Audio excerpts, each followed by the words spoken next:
Stand by to launch Fanstream Sports. 3, 2, 1. Let's start. Hello, sports fans. Welcome to Fanstream Sports. Nothing but pure sports. This is the JP Show. JP, it is so good to hear you back on the air. Stand by. Now, here's JP. All right, welcome into a Tuesday edition of the JP Peterson Show. I'm so glad I'm here because I almost was not in studio today. How many, is everybody else getting flat tires at the rate that I'm getting flat tires? I used to get a flat tire once every 3 years. Now it's once every 3 months. I've had 3 this year already, and we're in July. What's up with that? Well, they're doing construction in my neighborhood. I have an excuse. I run over nails and screws all the time. Well, I guess there's construction all over Florida. So I don't know. Maybe that's. By the way, I sent the bill to the construction company, and they paid it. All Did 3 they times. really? All 3 times. How about that? Yeah.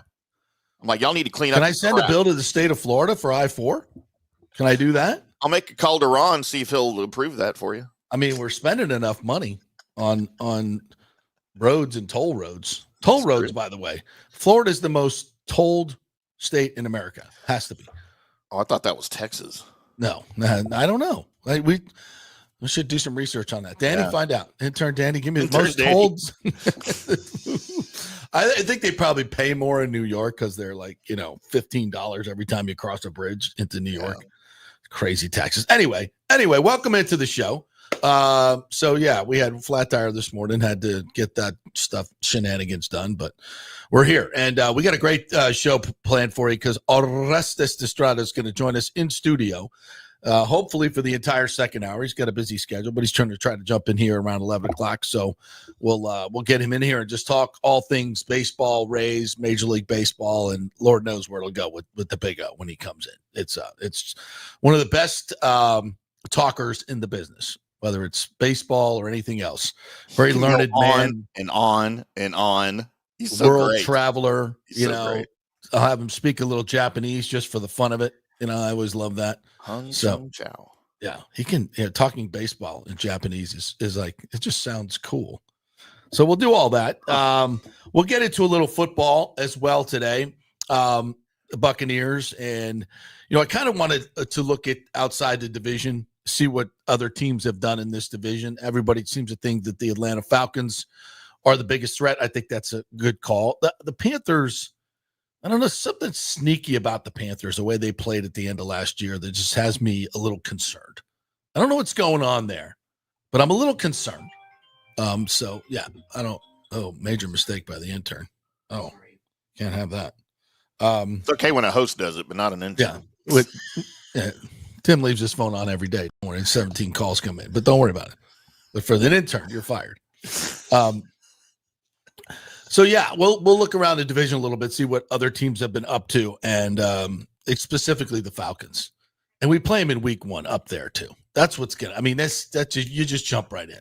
68 days, JP. It is 68 days until Bucs Falcons on September 7th. Till toe meets leather in Mercedes-Benz Dome. My score prediction: Bucs 31, Falcons 13. Whoa! I'm marking it down right now.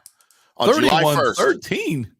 July 1, Bucs 31, Falcons 13. So you're going to give me 20 points for this one? Yeah, 18 points? I'll take 17. Okay. Yeah. I don't think that's a good bet on your part, but I like the confidence. Betting, I'm just predicting. I'm not putting money on it. No, I think it'll be a much tighter game than that. Much tighter game than that. You know why I think that? Because I think Michael Pittman Jr. goes down in training camp with a knee injury. Wow. It's my crystal ball prediction. No, nothing major, like not an ACL or anything. Okay. Just why specifically him? Anything just because he's the quarterback. Sorry, Crystal. You mean Penix? I mean, what did I say? You said Pittman. I'm like Pittman. Oh no, not Michael Pittman. That would be weird if he went down with a knee injury. Yeah, especially. Yes, Penix. Sorry. That'd be weird. Not that he hasn't had him before. But, true. I'm interested to see what he can do with a full offseason and a full training camp and everything. I like I think he's very talented. He gives him a much different thing. But what the hell happens with Kirk Cousins? First guy that goes down, first starter that goes down, the Falcons make a trade with Kirk Cousins goes somewhere and they get something for him. I think that's what they're hoping. I think that's what Kirk Cousins is hoping for. And you know who I'm surprised hasn't called Kirk Cousins or the Falcons regarding Cousins? Who's that? The Colts. They're just about done with Anthony Richardson. Who's their backup? Daniel Jones.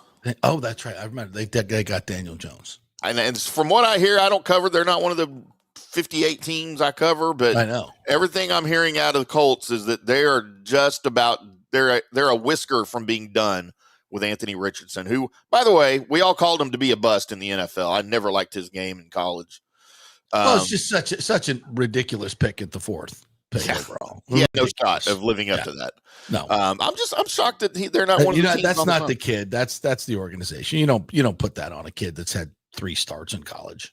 Ridiculous. I mean, what did he have? Yeah. Like 11 starts total, something like that. 12. The same thing for Daniel Jones. He didn't live up to all that crap because of where he was drafted and the expectations. But yeah, and that's just not. That's just not. So, what would you put the odds, JP, on Kirk Cousins starting the season in Atlanta? Oh, 20%. Oh, okay. Wow. 20%. Yeah, I think he gets moved because typically somebody goes down in training camp, right, or early in the season. So give me say week 3. Week 3. Okay. I think you have an Aaron Rodgers Achilles or something happens, and then somebody goes and gets Kirk Cousins. I think gone by week 3. Okay. Yeah, that's very doable. I can see that's the only way to salvage what the Falcons have done. I think that's what they're hoping for, but we'll see.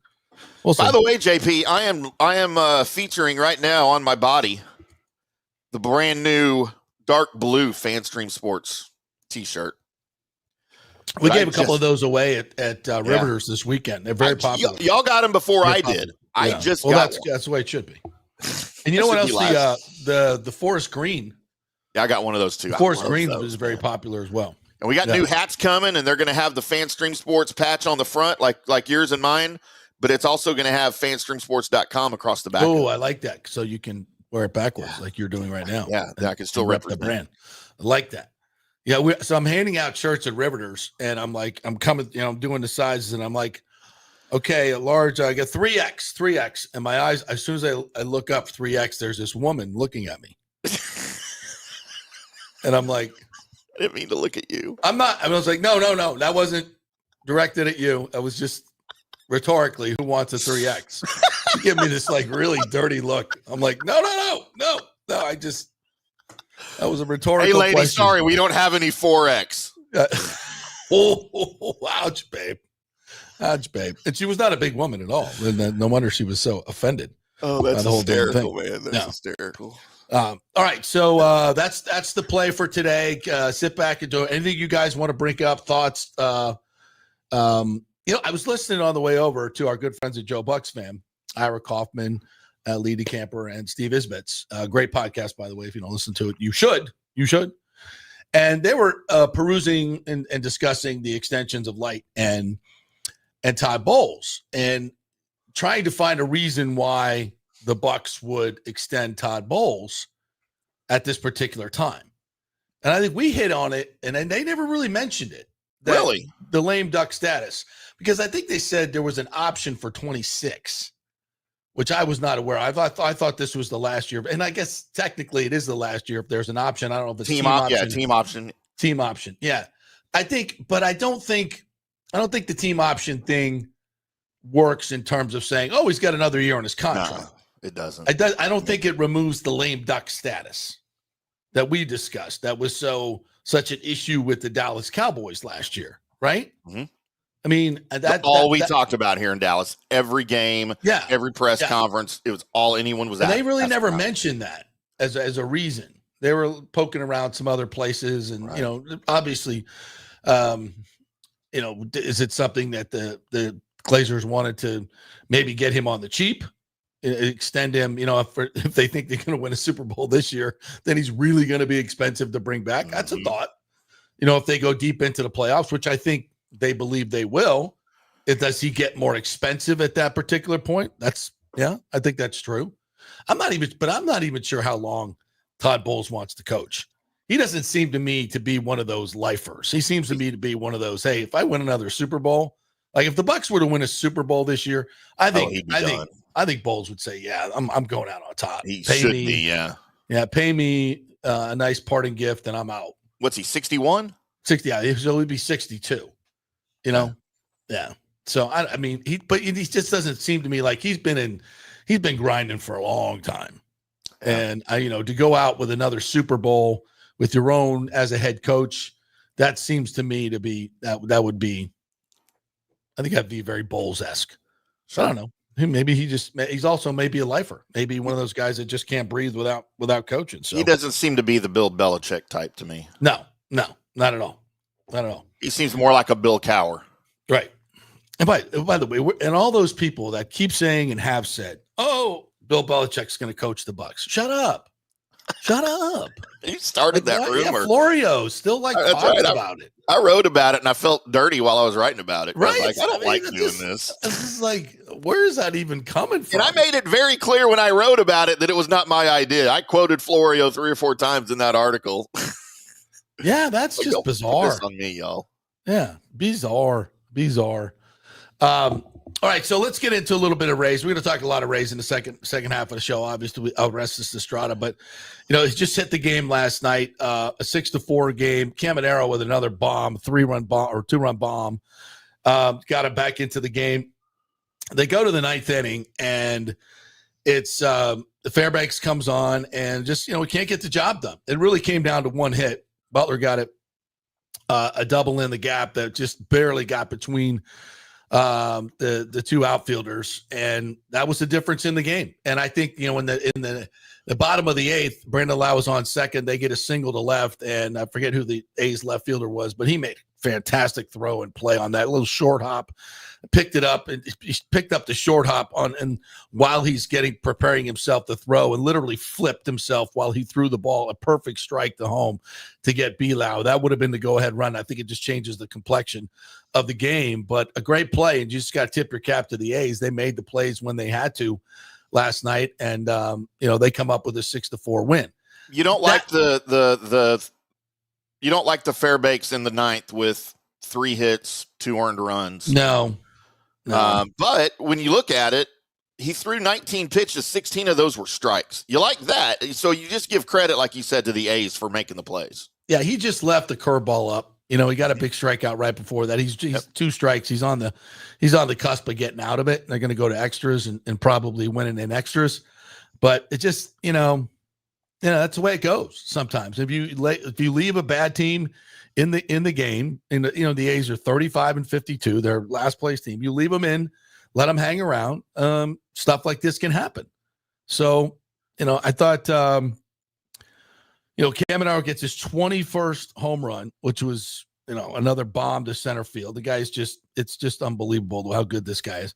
But from the very beginning, I didn't like this lineup. When the lineup came out, I was like, meh, what are we doing? Diaz at the top. I just don't like it. I don't like it. I just, even against the lefty, I don't like it. He should be in the middle of the order where he can get RBIs. Last night he got a hit, but no RBIs. And Meade in the 2-hole. I know B-Lau's hitting 176 against lefties. I don't know. It just Meade in the 2-hole. Why has he got to be in the 2-hole? And then you have Caminero in the 3-hole, and then Christopher Morel's batting cleanup against the lefty, and he's hitting 176 against lefties. Why is Meade in the 2-hole and Morel in the 4-hole? I mean, if they're going to be in the lineup, I get it, but can we not? And Aranda's in the 6-hole? He goes 2 for 4? Why is Aranda in the 6-hole? Yeah, I know Morel was 1 for 2 and scored a run. Struck out. I thought he had 1 strikeout. Pretty sure he did. This box score didn't show that. But, 1 for 2. And then got replaced by J-Lo, who was also 1 for 2. Mangum, 1 for 4. Aranda, again, 2 for 4 in the 6-hole. Why is he batting in the 6-hole? And then the bottom of the order didn't do much. Jansen 0 for 3, Walls 0 for 3, Caballero 1 for 4, but did have an RBI. So I don't know. I just Meade in the 2-hole, Morel in the 4-hole. Not that, Meade walked and scored on the home run, but was 0 for 2. Right. But, it's a weird lineup. And it didn't win. And we can't point, both of those guys were involved in the run scoring. But again, I don't know. We could have scored more than 4 runs. It just seems like a weird lineup, and I don't get it. It's a weird stretch because as I put on the screen here for everybody watching on YouTube, X, Facebook, and all those great places, we're on Instagram today too, by the way. If you follow me on Instagram, I'm trying a little thing out over there to see how that works out. Oh, wow. But, the 33, being outscored 33-13 in those 3 losses, that's a little skewed by the 22-8 game against the Orioles. So it's not quite as bad as it looks. Right. But what's funny is when they went on this tear where they won 16 of 19 or whatever it was that we talked about, that we praised Cash and the offense and the pitching, where nothing literally could go wrong for them. Now they go on this little mini slump here, losing 3 of 4 and losing bad, by the way, 3 of 4. Last night's wasn't quite so ugly, but now it seems like nothing can go right. We're questioning Cash's lineup. We're questioning where he's hitting guys. We're questioning guys at the plate and their approach to hitting at the plate. It's just funny how things swing that way, right? Yeah. Where when when you're playing great, you're just praise everybody, but when something goes wrong or you lose 3 out of 4 now, which is going to happen in a long season. Right. Now, Cat, what's he doing with Morel? What's happening with the lineup? We've been questioning Morel and Meade anyway. For a long time. We have, but we've questioned Cash putting him in certain spots and all of these guys. But on the winning streak, you're like, well, it's weird that that he's there, but it's working. Well, when it no longer works, now we have to question Cash's decisions and his lineup, but that's just how it goes, and that's why it's fun to talk about. So right, exactly, and it'll all even out. I just don't. I don't question why they're still on the roster. To be quite honest, both those guys. I mean, Hassan Kim's coming up at some point. I guess I don't know. Maybe the fact that he can't hit over 200 in AAA is keeping him from coming up. Because listen, and I still am a little weird that people treat Hassan Kim like he's Alex Rodriguez in his prime. I mean, this guy, he's a good offensive player. Yeah. He's not a great offensive player. He's a good offensive player, not great. And we've actually been getting some great production from the shortstop position during this winning streak. Walls and Caballero have been really good. So at some point, it's like, I mean, is it really an upgrade to bring him up right now when he's just, and he's been out a long time. He had a shoulder injury. It takes a while to get back in the groove. Do you want to bring him up right away when this team is playing really well, especially at shortstop? I don't know. And maybe that's why it's been a little delayed for him to come up. So it's, when things are going good, you kind of don't want to mess with things, and you want to look at it and say, I still think it's fair to criticize. That lineup last night was just wacky from the beginning. Morel, how do you have a guy that's like Morel, who's just not a good hitter and strikes out more than anybody percentage-wise in the league, and putting him right in the middle of your lineup? Like, I don't get that. It makes no sense. And somebody needs to make it make sense. You want to put him at 7, 8, 9? Okay, fine. You want to put Meade down there? Fine. But at the top of the lineup, 2 out of 4 guys, 1 through 4, Meade and Morel, who shouldn't even be on the roster? I don't get that. That just boggles my mind. So anyway, it's a 4-2 loss. So Mark, to a last place team. Mark Topkin of the Times said yesterday that they were going to evaluate Kim after last night's Durham game. Mm-hmm. And I don't know what he did last night. I haven't looked at his stats or anything, but I can't imagine they're and Topkin said they're close to bringing him up. But I can't imagine right now you're going to bring him up while he's struggling at the plate. Yeah. And that doesn't make much sense. Well, at some point you got to bring him up. He's a major leaguer. He's not going to get any better at AAA, and maybe you just bring him up and maybe the bright lights turn him on, Yeah, there's a chance of that. Yeah. So I think, plus you're paying him $15 million a year. Did you go hit at Durham? Yeah, he's your highest paid player, and you knew he was going to take a little while to get back. But it's we were talking about end of April. Remember that? Mm-hmm. Definitely be back by May. Here we are, July 1, and he's still not back. Why is it with the Rays medical staff? It's always this way. Is that just me? I feel like they don't get anything teams. right. They don't get anything right ever. Well, and don't forget that could be aggressive reporting by some of these media people too. Like he should be back. I don't feel like that's all on the medical consistently. Staff. Oh, we think he's going to be all right. 60-day DL. We think he could be back. 2 months later. Right. Shane McClain. Oh, he's on his way back. Oh no, setback. Palacio, setback. Lots of setbacks. Like when did we had? Oh, he's ready now. Well, he came up a little bit early. When did we have that? Never. Again, I don't know the answers. I'm not a doctor, but it seems like these guys don't have a lot of the answers either. So, and they get paid for it handsomely, I might add. RJ Martin, good morning to you. Said, as good as Fairbanks is, get me nervous. He gets me nervous anytime he comes in with a chance to save or hold the game. Maybe that's just me. Nah. Has it always been like that, RJ, or is that something recent for you with Fairbanks? I'd like to know. Is that, how long has that been going on? We're going to get to that in the middle a little bit with the Lightning. I kind of get that vibe too. It's never, I shouldn't say never, but the numbers are good. Fairbanks numbers are really good. I think it was 17 out of 18 saves. Last night was nice save situation. Came in a tie. But, you never have that 1, 2, 3. Rarely have that 1, 2, 3. Two of them are strikeout, blow away situations. It's usually there's a guy on. He's usually sweating it out a little bit. I don't know, but I'm not. Are we looking for a closer? But so last night, somebody posted something from the Durham broadcast, and the broadcasters mentioned that they've got Boyle coming in relief now. Yeah. I didn't know that. I thought he was just starting, but they mentioned that they have him starting to come off the benches in a relief role. But I thought he was just starting.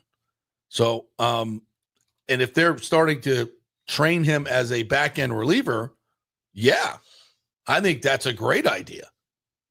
With his wipeout, strikeout stuff, that's exactly what this team needs. We've been talking about this, right? They need a back of the bullpen guy like Fairbanks. They need another kind of setup guy or a guy that they can use that they can bring off the bench and you can, that has wipeout stuff that can get you the big strikeout. So has he had any relief appearances? Do you see any in Durham? Intern Danny got him put to work. That's what they mentioned that on the broadcast. So and they also were arguing like, why the hell is he not up with the bigs? Yeah. I know patience is good with Taj Bradley and other, but I mean, can he be we'll start looking at some of these guys as bullpen arms that we can bring up because we need a guy in the back end. Another one, I think. I know Rodriguez is coming back at some point, but I think we could still use another wipeout guy in the back end.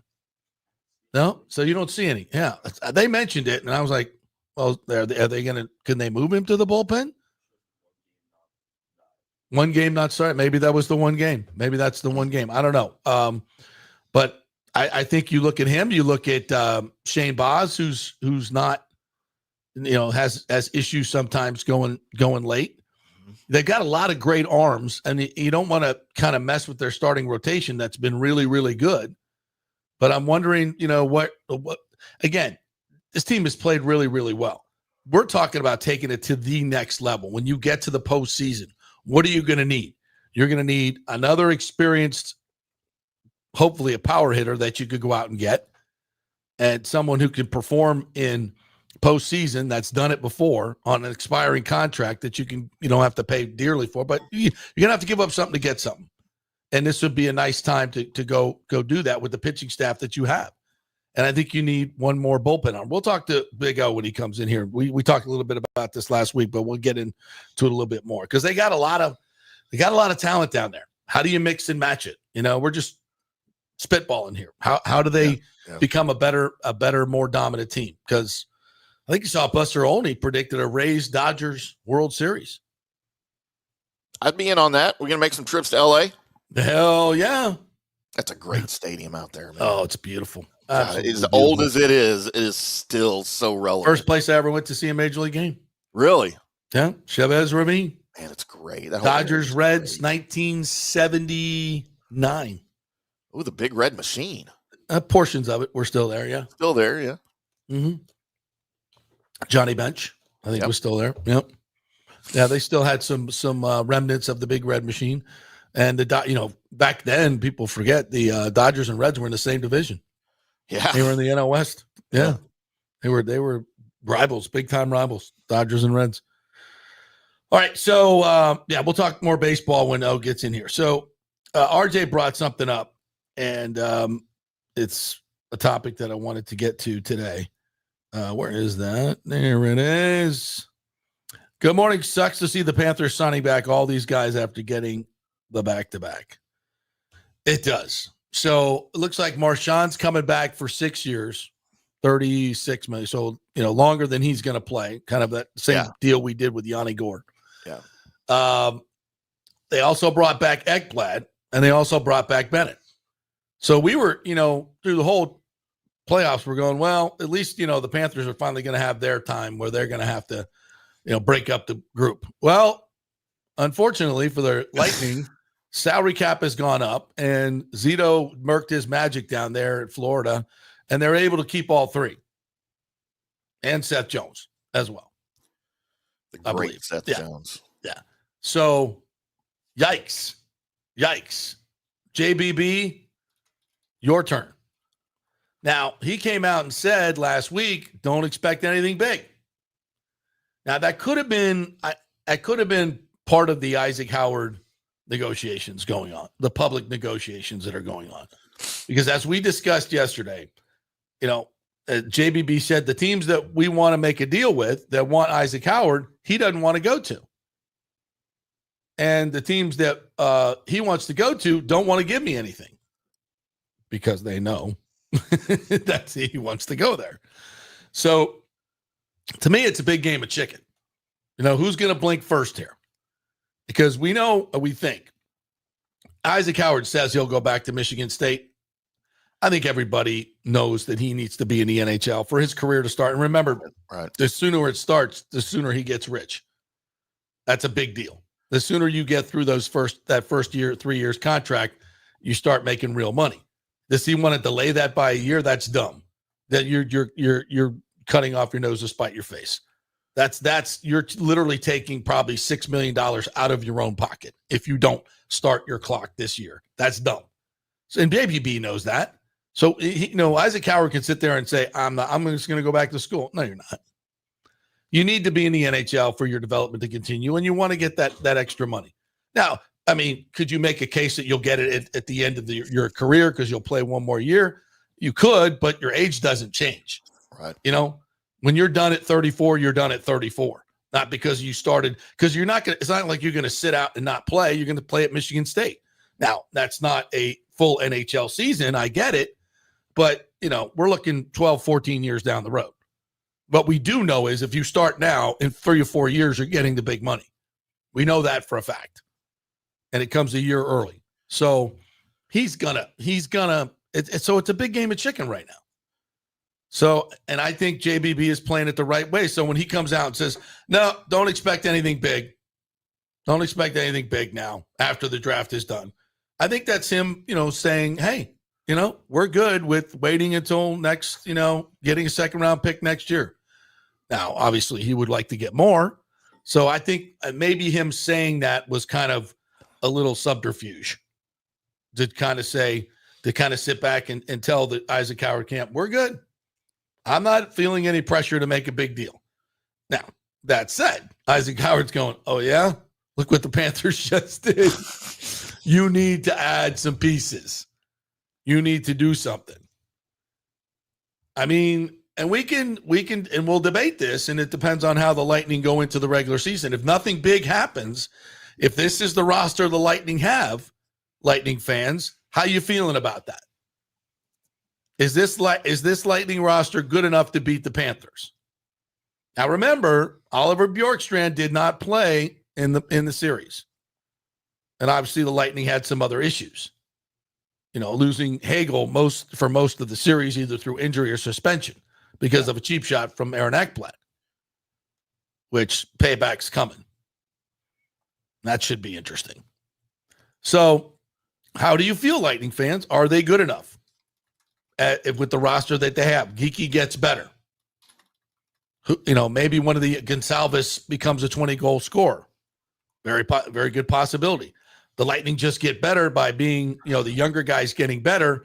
Continuity is good, but also Hedman's a year older, Vassie's a year older. But I think Vassie and Kuch are still very much in their prime. Could you make a case that Hedman might be starting to slow down? Sure. Still fourth in the Norris Trophy voting. Not bad. Not too shabby. And McDonough had a great year, even though he'll be 37 now. And they're not going to extend him. They're going to give him one more year, see what happens. I think that's smart. So is this team good enough to compete with the Panthers? And, you look back at the series, every game was within a goal going into the third period. The Lightning, I thought, played them well, except, there were times when Florida looked like a very dominant team. And, of course, the Lightning were 1 for 15 on the power play. And that one being the first one, and then 0 for 15. That ain't going to get it done. So I think it's a fair question. Without a big move, are the Lightning, with Panthers bringing everybody back, and the motivation to be a three-peat, which hasn't been done since what, the Islanders of the 80s, who won 4 in a row. Mm-hmm. I don't know. Thoughts, Lightning fans.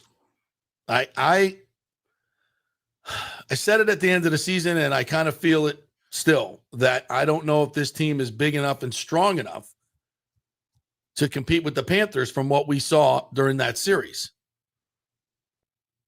They just seem to get leaned on. It's just a little bit more physical than the Lightning were. And certainly in their penalty kill was suffocating. Absolutely suffocating. So, I don't know. What do you think, Tim? What do you think? I think the Lightning have a long way to go, to be quite honest with you. Not because of a lack of talent or a lack of coaching. I think at this point now, the Panthers are in their heads. And I think, because I've seen it here in Dallas, where, it was against the Red Wings in the 90s, against the Avalanche in the aughts, where you start having these defeats to the same team in the postseason in consecutive years.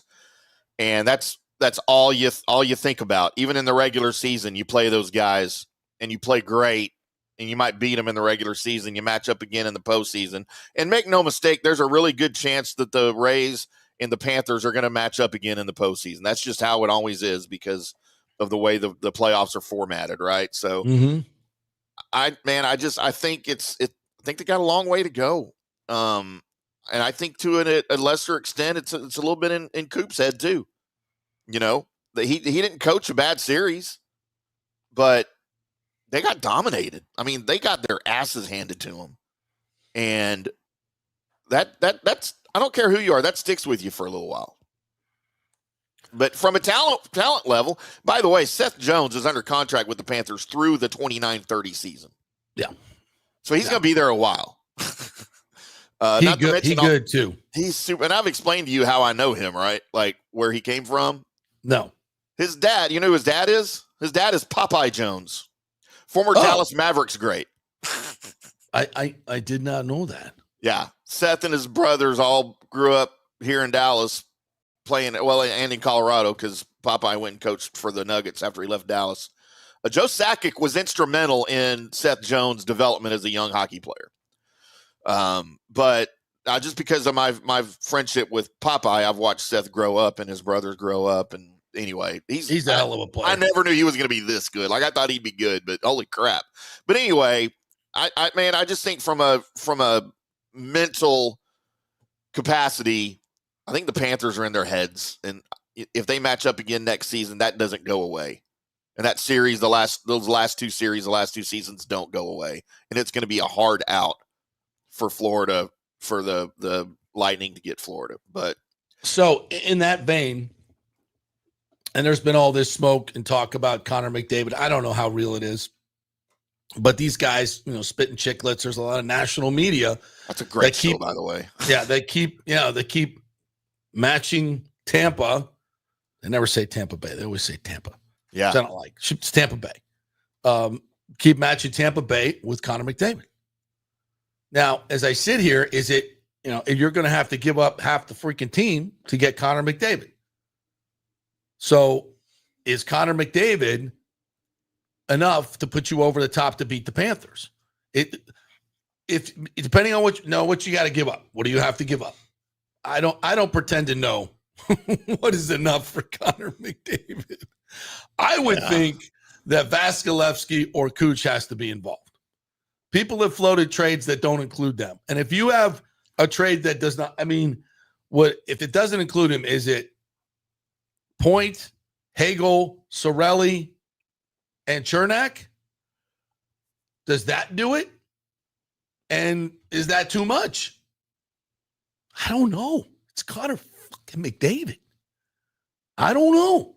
But I tend to think it is too much. So you got to put more than one line out there. We know Kucherov's value, obviously. But does the fact that he just turned 32, does that mean anything in a trade for somebody like Edmonton who, their cup window is now. I get it. But are you going to give up McDavid for one of the pieces being 32 years old who's probably only got 2 or 3 years left?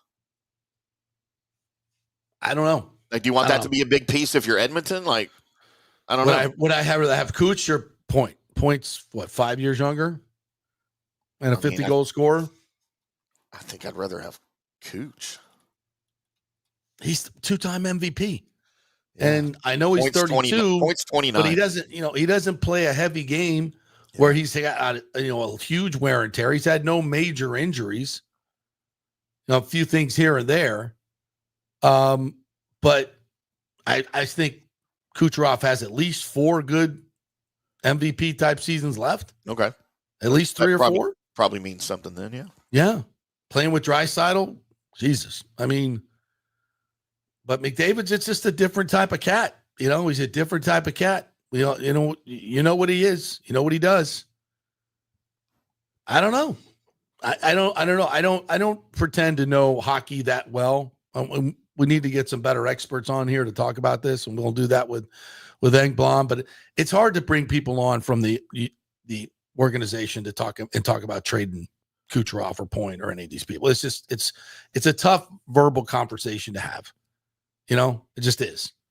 But when it comes to Connor McDavid, those names, and that's the only player I would mention. And if you're gonna bring somebody in and part with any of those guys, I tend to think the core of this team is good enough to almost get there to the Panthers, but I think it needs another significant piece, and that significant piece has to be, it doesn't have to be a Connor McDavid, but it has to be maybe another Gensel type, but a bigger and stronger Gensel type. A 30-goal scorer, how do you get one of those guys without giving up significant resources? And you don't have a whole lot of cap space. So, but I didn't think JBB could do what he did last year. And he went out and made some significant moves. And he's got assets. There's no question about it. He's got a lot of really good assets on this team. But as it's constituted, do you say to yourself, we're close. We're really close. And maybe our younger guys give us a little bit more and we can beat the Panthers. I think you can make that argument with Bjorkstrand, with the younger guys being a little bit better. You're right there. Or are you? I don't know. Yeah, I don't know. That's your a thoughts. tough one. Thoughts, Lightning fans. All right, quick break. We'll come back on the other side. We'll talk a little bit about that, get into all the comments. Rays and Lightning. And if you got some Buck stuff you want to get into, we'll take questions on that as well. We're brought to you by the Jeeves Law Group, Jeeves lawgroup.com. We are in the Jeeves Law Group studio here in beautiful South Tampa, South Howard Avenue. Orestes Destrade will be joining us in studio here in just a little bit. And if you're in an accident, you've got to be represented by folks who know the local legal landscape. That's really, really important. And they make you important, not just another number in a huge law firm looking for a settlement. JeevesLawGroup.com is the website, not attorney spokesman. Offices Tampa and St. Pete. And, of course, OnSiteConstructionFL.com. They present our first hour each and every day. On-Site Construction. They are the folks, the go-to contractor for restoration of your home, to build a new home, to add on to your home. They are the folks. OnSiteConstructionFL.com. Get a free consultation with Jason Fawcett, the owner. He'll come out to your house and do that whole deal and develop that relationship with the contractor. So when a hurricane hits, you already know who you're going to go to, and you're already in the line. OnSiteConstructionFL.com. Back in 3. Although it may seem tempting to go without health care insurance, the financial risk far outweighs the gain you may experience. For example, did you know if you simply broke your leg, it could cost you nearly $7,500? Put on top of that a hospital stay, you could be looking at $10,000 to $15,000. Ensuring that you don't go uncovered is so important, as according to CNBC, high medical bills are the highest contributing factor to why Americans end up taking money out of their retirement savings, or worse, find themselves filing bankruptcy. So go to don'tgouncovered.com or call 800-669-1505. Now, depending on your income, you can get plans for zero premium. Our experts will guide you through the process effortlessly. They will shop many plans and find the one that's right for you. I called and I have full health coverage through Florida Blue for zero monthly premium. It's a free call. So why go uncovered? It's a huge risk. Go to don'tgouncovered.com or call 800-669-1505. That's 800-669-1505. Spring means a time of renewal and Rays baseball, and the folks at Italiano Insurance want to welcome the Rays to Tampa and remind you it's time to renew those insurance policies with the now famous Italiano Insurance Checkup. Let the experienced and friendly agents shop your policy for the best price and coverage. Famous for saving me over $1,000 on our auto insurance last year and over $500 on our homeowners. Now that's a grand slam. Might as well get a double play by adding flood insurance and business insurance to your portfolio. Costs less than you think, and trust me, you do not want to risk your home or personal wealth. That's a big whiff. So step up to the plate and call 813-877-7799 and chat with the all-star agents at Italiano Insurance. 813-877-7799 or go to ItalianoInsurance.com. Go Rays! JP here for Riveters, our new official sports bar and grill of the JP Peterson Show. And just like our show, no BS, no corporate chain feel, just amazing, authentic folks serving great comfort food in a casual atmosphere at unheard of prices. Riveters is located just south of Raymond James and Steinbrenner Field on Dale Mabry, walking distance to the park, so free parking, great place for pregame and postgame. Let's talk about fresh food. Nothing is frozen. Burgers, wings, prime rib, roasted fresh daily, never frozen. That makes a huge difference. The mahi, the salmon, also super fresh. All our sauces are original recipes made in-house. Our Warhawk chili and fully loaded potato soup is made fresh in-house. It's the best food anywhere, served by people who actually care. Riveters on Dale Mabry, just north of 275, just south of where the Bucs and Rays play. We'll see you there. Are you looking to renovate your home, rebuild after the hurricanes, or build your dream home from scratch? Well, let me tell you about my friend Jason Fawcett and On-Site Construction. They have over 1,450 satisfied clients, 25 years of experience, over 500 designs, and a talented team of over 40 construction professionals. They believe building something exceptional begins by truly focusing on all the details, even the smallest ones. We understand that construction can be a daunting process, and we're here to make it as smooth and stress-free as possible. Quality is non-negotiable at On-Site Construction. We use the finest materials, employ the most skilled tradespeople, and adhere to the highest industry standards to deliver a product we're proud of and that you're going to love. Our project management is meticulous with a focus on completing projects on time and on budget. Your happiness is our primary driver. So give us a call at 813-579-5789 or check out our incredible website at onsiteconstructionfl.com. Let's go. Right now, back to the show on Fanstream Sports. All right, welcome back to the JP Peterson Show, brought to you by the great folks at Riveters. Riveters Saturday night was popping. They had both the fights on.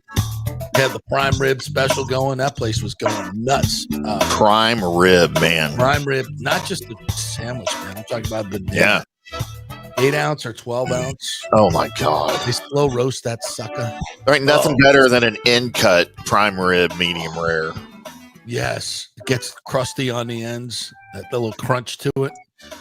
Just like me. Fat crunch I love that. The taste of that. You get those little fatty pieces. Yeah, it's so great. All the flavors in there. Damn. They have that at Riveters. Tampa.com is where you go to check out some of the food. Better just go there. Get off the website. Yeah. Go there. I mean, you got Rays games all week. Before the Rays game tonight, park there. Take an Uber from there if you want to avoid the $75 parking or whatever the parking, $50, $40, whatever it is they get from parking over there. You can do that. So head on over there to Riveters. A happy hour starts at 3 o'clock. So you're pre-gaming with your $3 domestics instead of paying $20 at the park. Yeah. See how that works, kids? So pre-game at Riveters. Enjoy the game tonight as the A's and the Rays. Looks like a packed house last night. I think they're sold out for all 3 games. Nice. And all the doomsday. Oh, it's going to rain tomorrow night. Like last night, it's going to rain. It's going to rain. Don't go. Just let it happen. Unless you're the wicked witch of the West, does rain hurt? There's another thing. Or was it the East? I'm not really sure which witch go it was. Go underneath. Wait out the rain. Have a beer. Take a poncho. Take a poncho. They sell them there, right? With the plastic. Yeah, of course. Spend your $8 and get you a poncho. Enjoy the game. We're so soft. We're so damn soft these days. Idiots. Golly. By the way, happy Bobby Bonia Day. It is Bobby Bonia Day. Bobby Bonia gets another $1.193 million from the New York Mets every July 1st from 2011 to 2035. 35, man. 2035. 10 more years of this. God bless him. My buddy Joe McEwen played with Bobby Bonia. Great guy. Great big smile. And he got a good accountant, too. This is what I don't. Shohei Ohtani, though, he deferred $680 million of his $700 million. So he's not going to start getting that till 2034. Yeah. 2034. He's set for life. What life? What the hell's LA going to look like in 2034? That doesn't mean he has to live there. Have you seen all the movies? No, but seriously, like 2034? You know why? You know why he deferred it? Taxes? Because they were afraid he was going to gamble it all away. I thought that he didn't gamble that away. That was his interpreter. Oh, he gambled it. Come on. Is that the dumbest shit ever? Allegedly. Who believes any of that? But seriously, like 680 of this, like what's he living on? Not making any money. Hey, how much did he make in Anaheim? Come on. He's got all the money still. Yeah, I guess. But he didn't gamble away. Yeah, exactly. Yeah. Did he ever win? Was he a bad gambler? Like, I don't know. Yeah, he was a really bad gambler. Like, how do you lose that much? He lost like $5 million. I guess when you're betting $500,000 a pop or whatever it wasn't that much, but that dude was gambling a lot. JP, Shohei Ohtani earned $43 million in 6 seasons with the Angels. Yeah, but he lived in LA. That's like $10 million to the rest of us. You don't think the team paid for his apartment? No, but he does have he has a lot of endorsements. A lot. That's something Artie Moreno would do. Money. Yeah, well, yeah. Think of all the endorsement money he's got in Japan. Shit ton of. Yeah, so he ain't hurting. But still, the Dodgers got off. Like they'll sell the team before they pay that. Probably. You think? But I mean, the world changes it drastically every day. Like, what's going to be 2034? You I don't know. I mean, he's got more money than he could spend right now anyway. But Bobby Bonilla's, if you see Bobby, have him buy you a drink tonight. For his $1 million. Yeah. And he 10 was more a years. good player and had He a really was. good run, but he wasn't like that No. kind of thing. Yes, David That's Terry what New says, York I teams do. don't know how the hell the Panthers pulled off bringing everyone back with a salary cap. Shit, we don't have enough for a Starbucks lunch. First of all, who eats lunch at Starbucks? Dude, hey, now. Who eats lunch at Starbucks? You know, I got a son that works at Starbucks, and he brings some of that stuff home. What- Holy what? little sandwiches are amazeballs. That $9 for a little scone. Pay for it? I know, but They got like a even ham say it's not that good. They It's got not a that ham good. and cheese croissant thing that's, dude, I can eat like 4 of them is the problem. That's like $38. He just steals them and brings them home. He had not. No, because they throw them away at the end of the day. Oh, they do. So when he they just closes- give them to the employees. Oh, And the nice thing is he closes. So he works at the Starbucks in the mall. mm-hmm. So he's not subject to these hours where he's got to be there at 4 a.m. because the mall doesn't open until 11. So he's there at like 9 is the earliest. They close at like 9 o'clock at night. So he's home by 10. He brings us like little donuts and the scones and the sandwiches. And I get free If you coffee. got to pay for it, I I get free coffee every week. I'm Get a not whole going bag to of coffee Starbucks every for week. lunch. Who goes to Starbucks for lunch? I mean, I wouldn't pick it. I'd rather go to the gas station and get some sushi. Gas station sushi. Wait, Oh, what? Where? Who? What? Gas station sushi? The Kroger gas station. It's grocery store sushi, technically. Oh, But they okay. sell All it. right. They Well, sell them out of their little That's different. fuel depot. Yeah. Public sushi is strong. Yeah, I so like it's Kroger's. Kroger I and our like it. HEB. I know y'all don't have HEBs in Florida, but No. the HEB sushi is it's amazing. $5 sushi Wednesdays at Publix. Money. Nice. Very nice. So to David Terry's question, We went off on a tangent, didn't we? I don't know how the hell they got all that done. Those guys took big discounts. The Lightning did that back in their heyday with Stamkos, and everybody took discounts. I mean, and people want to say, oh, it's a no tax state. I get that. It's part of it. No question about it. But it's not a no tax state. It's no income tax state. We get property taxes, tolls, sales taxes. We get taxed enough here in Florida. Don't get it twisted. But, that's a big – if you make that much money, it's a big chunk, right? I mean, it's – what is it, at 11, 12% more in Canada? I mean, it's a big chunk. It's a big chunk. Yeah. So vote for lower taxes if you want better hockey teams. What can I tell you? But there's no question they took discounts to stay. And if you got a great team and you've built a great culture and it's a great place to live and it's lower taxes and it's more freedom, all that stuff is in Florida. And you know what? We ain't apologizing for a damn bit of it. Not one bit of it. Our cities are not decaying like San Francisco and New York and Los Angeles and Portland and all these other. That ain't happening in Florida. That ain't happening in Tampa. Nope. There's no, you don't see, do we have some homeless? We do. We could do better, but it ain't like these other places where they're, it's completely lawlessness, shoplifting everywhere, people crapping on the street. We don't have that here. And maybe that's why these guys like playing here. JP, the salary cap in the NHL next season for 25-26 is $95.5 million. Right now, the Florida Panthers are $2 million over that cap number. Okay. So they're going to have to make $2 million worth of moves or defer money or something for some other people. Right. But they're right there. So they really can't do anything else this year, but they've done enough. Right. What else do they need to do for they've God's done sake? enough. Yeah, they're fine. So I don't know. The Lightning got a hill to climb. There's no question about it, but they know where it's at. It's going to be a hell of a rivalry. Are we behind? Yes. Are we far behind? No, we're not. And so let's see what Coop comes up with. Let's see what JBB comes up with. I don't think they're going to stand pat. I think there's going to be some moves made. I still think JBB may be playing a little bit of possum here. So let's see what he does. But I think there's a lot of vitriol on Twitter towards JBB and like, oh, Zito's eating his lunch, blah, blah, blah, blah, blah. I'm like, look what he did last year. Jesus. Look how he remade this team. One of the worst 5-on-5 teams to one of the best. Regular season, I get it. But come on. It's not like we're the freaking Sabres. Jiminy Christmas. Let's show a little bit of respect for the man and the organization, please. Thank you for saying it correctly. My God. Tim Wotherspoon said, do you remember Clay Carroll from the Big Red Machine? He was shot in the head in Bradenton and lived through it. Remember that? Yep. Yeah, I remember Clay Carroll. Absolutely.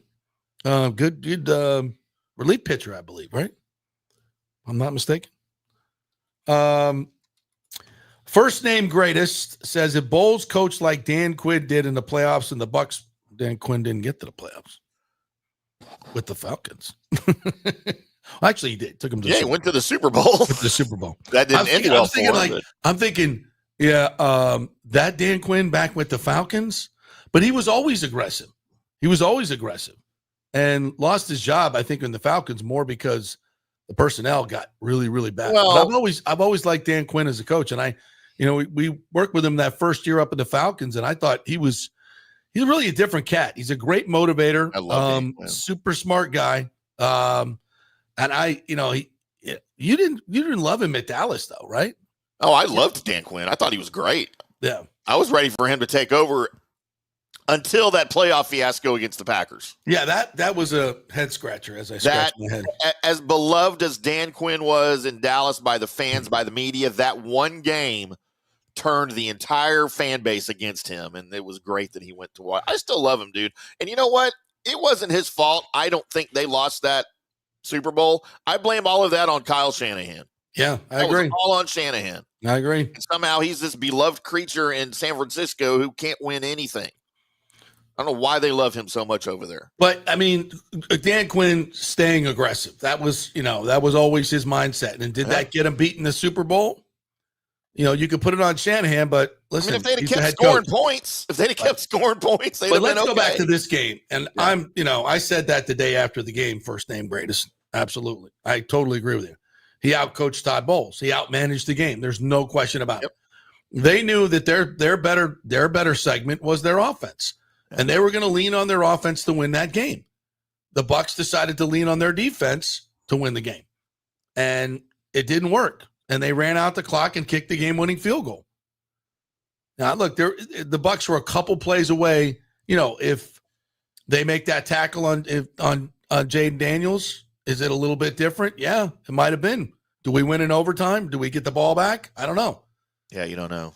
But if the Bucs, God, I was watching the game the other day, and I forgot about this part.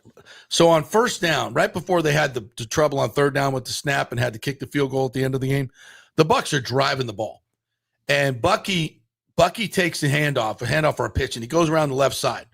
And right before he gets to the first down, he tries to make a move, and he backs up a yard short of the first down. Now, if he just plows in there, he gets the first down. And it's first down at the 19, I believe. I have to go check that. But he didn't. He pulled up. So it's second and 1. You're like, we're going to get it. We're just going to drive. We'll eat up more time. This is even better, right? So you didn't even think about it at the time, but we never got a first down after that. Yeah. And if he just keeps running to the sideline, he gets a first down. But he tried a little cutback move, and just little details like that. Little details like that could cost you a game like that. And then, and I don't blame Bucky for that. It's just that's part of his running style, right? He's just trying to make people miss. But that's just part of it, right? And then, second down, I forget what, and then third down, we have the snap problem, and we got to kick a field goal because, we didn't have to. It was 4th and 6, I believe. 4th and 6 at the 20, 4.5 minutes left to go in the game at that point, I believe. So if you go for it and you get it, 4th and 6 against a bad Washington defense, by the way, not their best defense, and a red hot Baker Mayfield, you got all the momentum in the world, right? You go for it there and you get the first down and you score a touchdown, you win the game. Or you get the first down, you eat more clock and kick a field goal to tie. There's a lot of different, but you're trying, if you're going for the touchdown there to take the lead and you go for it, what happens there? If you miss it, right? You're down 3. Okay, now they got the ball. They're going to either run out the clock, which they ended up doing anyway. It's just, again, you've got to be more aggressive in those moments. And Dan Quinn was. And you can argue it right and left because they left some points on the board earlier in the game with some fourth down stops that the Bucs got. Yep.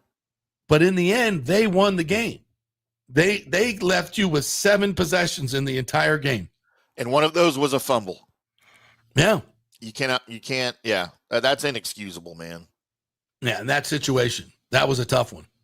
That was a tough I one. I don't mean the fumble is inexcusable because those are going to happen. I mean, just getting 7 possessions for your offense is inexcusable. Yeah. Because you're not being aggressive enough on defense. You're, allowing too many first downs. It was bad pass defense that, the touchdown over the middle, just nobody within 10 yards of them in the end zone. This is crazy. And that's the way it was all year long. That opened up in the middle of the field, just wide freaking open all year long. So listen, that's why the Buccaneers are making major changes on this defense. But again, that goes down to coaching. Did the Bucs get out coaching that game? You're damn right they did. You're damn right they did. And that's not just on Todd Bowles. That's on Liam Cohen. It's on everybody. And you held Washington to 8 offensive possessions, and 2 of those you held them turnover on downs. They had a 7-play drive early in the game where the defense stopped them, and then they had late in the game they had a 12-play drive where you turned it over on downs. So you put yourself in a great place defensively. You just couldn't. I don't know, man. Like you said, I feel like he was outcoached. Bowles was outcoached for sure. Outcoached, outmanaged. Yeah. Yep. You also had Washington, who held the ball at the end of the half after the Bucs scored a touchdown to tie the game at 10. And they had a 17-play, 9-minute drive in the second quarter, I believe it was, right? 17 plays, 92 yards for a touchdown. It took 9 minutes, 8 seconds. But then you also had Washington after the Bucs touchdown, they came back and had the ball the first possession of the second half to score a field goal. So, people say, you remember back in our day, JP, you always took the ball first. You always wanted the ball first. You wanted to set the tone for your offense, but nowadays I feel like it's different. You defer. You want the ball in the second half because you want to set the tone for the second half. But those teams that do that do their best. It's like trying to get an extra possession in the NBA, right? With the shot clock and the game clock having a difference, and you try to do a 2-for-1. NFL teams try to do that too when they know they're going to have the ball in the second half first. They try to get that most extra NFL possession. teams do it, not the Bucs. They rarely, if ever, think about it or be aggressive to get that extra possession. Yeah, but it's a thing. So same with if you defer to the second half and look, that's the way possessions are absolutely gold, especially when you have a great offense. Yeah. Where, there's a 50%, 70%. I don't even know what it is in terms of how many drives we scored on last year, but there's a pretty damn good chance you're going to get some points. With this good an offense, you get 3 first downs, which this Bucs offense is nothing. You're in scoring range, especially with McLaughlin. So it really freaking matters. And I think they realize that, and that's why everything points towards a much more aggressive defense this year. If they give up points, they're going to give them up fast. And they're going to get that offense back on the field, which is what you got to have. That's the way you got to coach it when you have an offense like that. That's the way you got to do it. All right, we'll take a break. When we come back, the great Orestes Destrade is here. We're going to talk some baseball.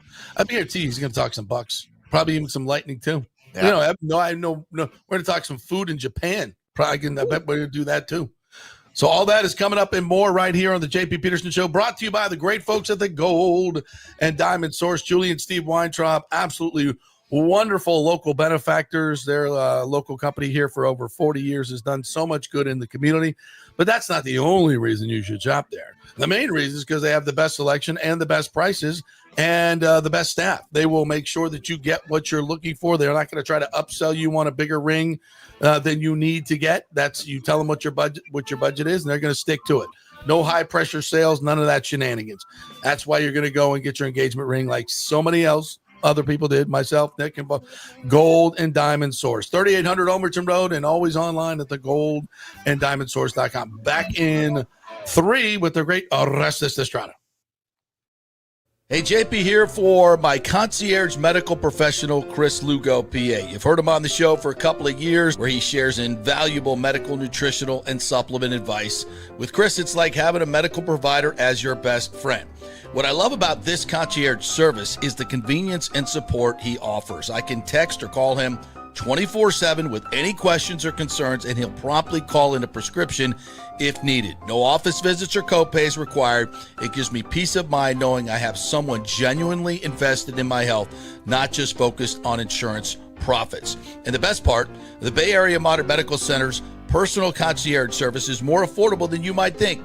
Don't let insurance companies dictate your health care. Take control of your health and wellness today. Visit BAMMC.com for more information and to schedule your initial free consultation. Empower yourself and take charge of your personal health with BAMMC.com. Celebrate summer with the largest jewelry collection at the Gold and Diamond Source. Yes, summer is here, and it's the perfect time to shine with the exquisite June birthstones, pearl, alexandrite, and moonstone. Each gemstone carries its own unique significance and style, making them the perfect thing for any summer occasion. Celebrate the milestone of a 30th anniversary with the timeless beauty of pearl, the traditional stone for this very special occasion. Right now, enjoy 5 years of interest-free financing. You can own a stunning $5,000 ring and pay only $83 a month with zero interest over 5 years. Shop online and get 15% off the June birthstones that include pearl, alexandrite, and moonstone. The perfect opportunity to add a touch of summer sparkle to your collection. As always, make the summer unforgettable and visit the Gold and Diamond Source today, the only place to get that unforgettable engagement ring. Great folks over there. Tell them JP sent you. 3800 Omerton Road, always online at thegoldendiamondsource.com. JP here for the Jeeves Law Group and my man, Scott Jeeves. If you're going to hire an attorney, do you want some guy looking for a quick settlement and a quick buck, or do you want an attorney with some chops? Scott is a board-certified civil trial lawyer and a certified circuit court mediator. Been practicing in the Tampa Bay area for over 30 years. He is a peer-reviewed AV preeminent-rated civil trial lawyer. They just don't hand out those classifications. He's been the lead class action counsel on many complex consumer protection cases and has handled hundreds of serious personal injury cases. He's dedicated his career to protecting injured victims and is committed to vigorously representing you. We're local, we're trusted, and we get results. Personal injury and personal attention. Call for a free case evaluation. That's 888-9-JEEVES. That's 888-9-JEEVES. The Jeeves Law Group. Summer is coming. Do not get caught with your unit unprepared. Your AC unit, of course. The awesome folks at Third Generation Plumbing and AC have a special going on right now. You get a free 1-year maintenance package with any purchase of a new unit. They have special 60-month financing as well, so you don't need a huge chunk up front. Third Generation has an impeccable reputation built over 30 years of doing business. They do plumbing, AC, mechanical work, anything you need around the house. They are trusted folks. Go to the website and read the 5-star reviews. Deidre said, great company that always arrives timely. We have used them for our AC both at home and business and have been very happy. The staff is knowledgeable and professional. I would recommend Third Generation again and again. So give Third Generation a call at 813-961-8024 or go to thirdgenerationplumbing.com. Ciao, Paolo Tini here, owner of Caffè Paradiso, voted number 3 People's Choice Award on Open Table. I want to thank all our loyal family of customers that have been enjoying our great traditional Italian dishes we make from scratch every day. It's a great family story we're proud of. Our family moved from Rimini, Italy in 1984. My dad, Caesar, started Donatello, and that's where I got the start in the restaurant business. I started Caffè Paradiso on South McDill in 1995, and we've been there ever since. From our traditional ossobuco, a veal slow roast for 4 hours, to our daily fresh catch, the Gruppo Paradiso, with a piccata sauce and lobster claw meat, homemade pasta like lasagna, farfalle salchicha, which is a bow tie pasta homemade with fresh sausage. Hold on a minute, JP's favorite. I love it. So come and have a glass of wine with me on South McDill. Get a reservation on Open Table and see all our 5-star reviews. Ciao, see you soon at Paradiso. Let's go. Right now, back to the show on Fanstream Sports. All right, welcome back to the JP Peterson Show here, brought to you by the great folks at Third Generation Plumbing, and they also do AC. So if you have any issues this summer, this hot summer with your AC, it's thirdgenerationplumbing.com. Just go to the website, contact them through there. We'll do a tune-up for you as well right now, so you can kind of test out their service, see what they're like. You'll absolutely love it. Great folks. 3 generations they've been doing this in this particular company. John Rodriguez is the owner. He goes back 6 generations to the 1800s. His family does coming over here. That's how long they've been here. So great local company, thirdgenerationplumbing.com. Definitely use them for any of your plumbing, house mechanical, AC needs. Great folks over there. Speaking of great folks, let's welcome in the great Orestes Destrade. How are you, my friend? I'm good. I'm look at that. Get that thing. Yeah, you want to get that thing. Let me get that thing out of the way Out of so your that I can be face. seen. Hello. It moves all different ways. Yeah. So basically, I even have you. I have a solo shot of you too. We get them. See, Look there at you that. are. Good. That looks good. hola, ¿cómo Now estás? you can look right into it. Now you can look right there. You go. There you go. See, you can't see it. Though. All that I know is that I don't think my family in the Tampa Bay area goes to. Right there. You got this one. This one right there. I'd rather do this one. There you go. There we go. I didn't know where the cameras were. We got them everywhere, bro. Your producer. Some in the bathroom. We just, we yeah. had one on the bathroom there while we were taking a Then you can dump with replay your that. finger, You can yeah. replay that. I did wash my hands. 100%. But my family does not go back to the 1800s in Tampa Bay. I don't believe so. But your Cuban heritage goes My back. Cuban heritage Yeah. goes back to Santiago de Cuba in 1800s, probably, My and, grandfather. and France. My grandfather was a doctor and was in the Army medical with Patton in North Africa. Yeah, the Fifth Army. But when he got back, he bought a sugar plantation in Cuba. How about that? Yeah, our family. Yeah, I'd sure like to have that back. By the way, No, I bet that's they're not worth giving a it lot back. of They're not money. giving it back to you just yet. We're working on that. Are we working on that? We're working on getting stuff The back. D'Amelio family would really like our sugar. I tell you Castro what. just kind of took that Took thing. everything. He took everything. Including a lot of lives. crap load of ball players too. That had trouble getting out, and then they've been, little by little, like rare Cohiba cigars, get out. And Yeah. get signed for a lot of money. We went down there in was it 2018? 2016. Was it 2016? Yeah, Was it yeah. that Because I was long just ago? talking to somebody about that.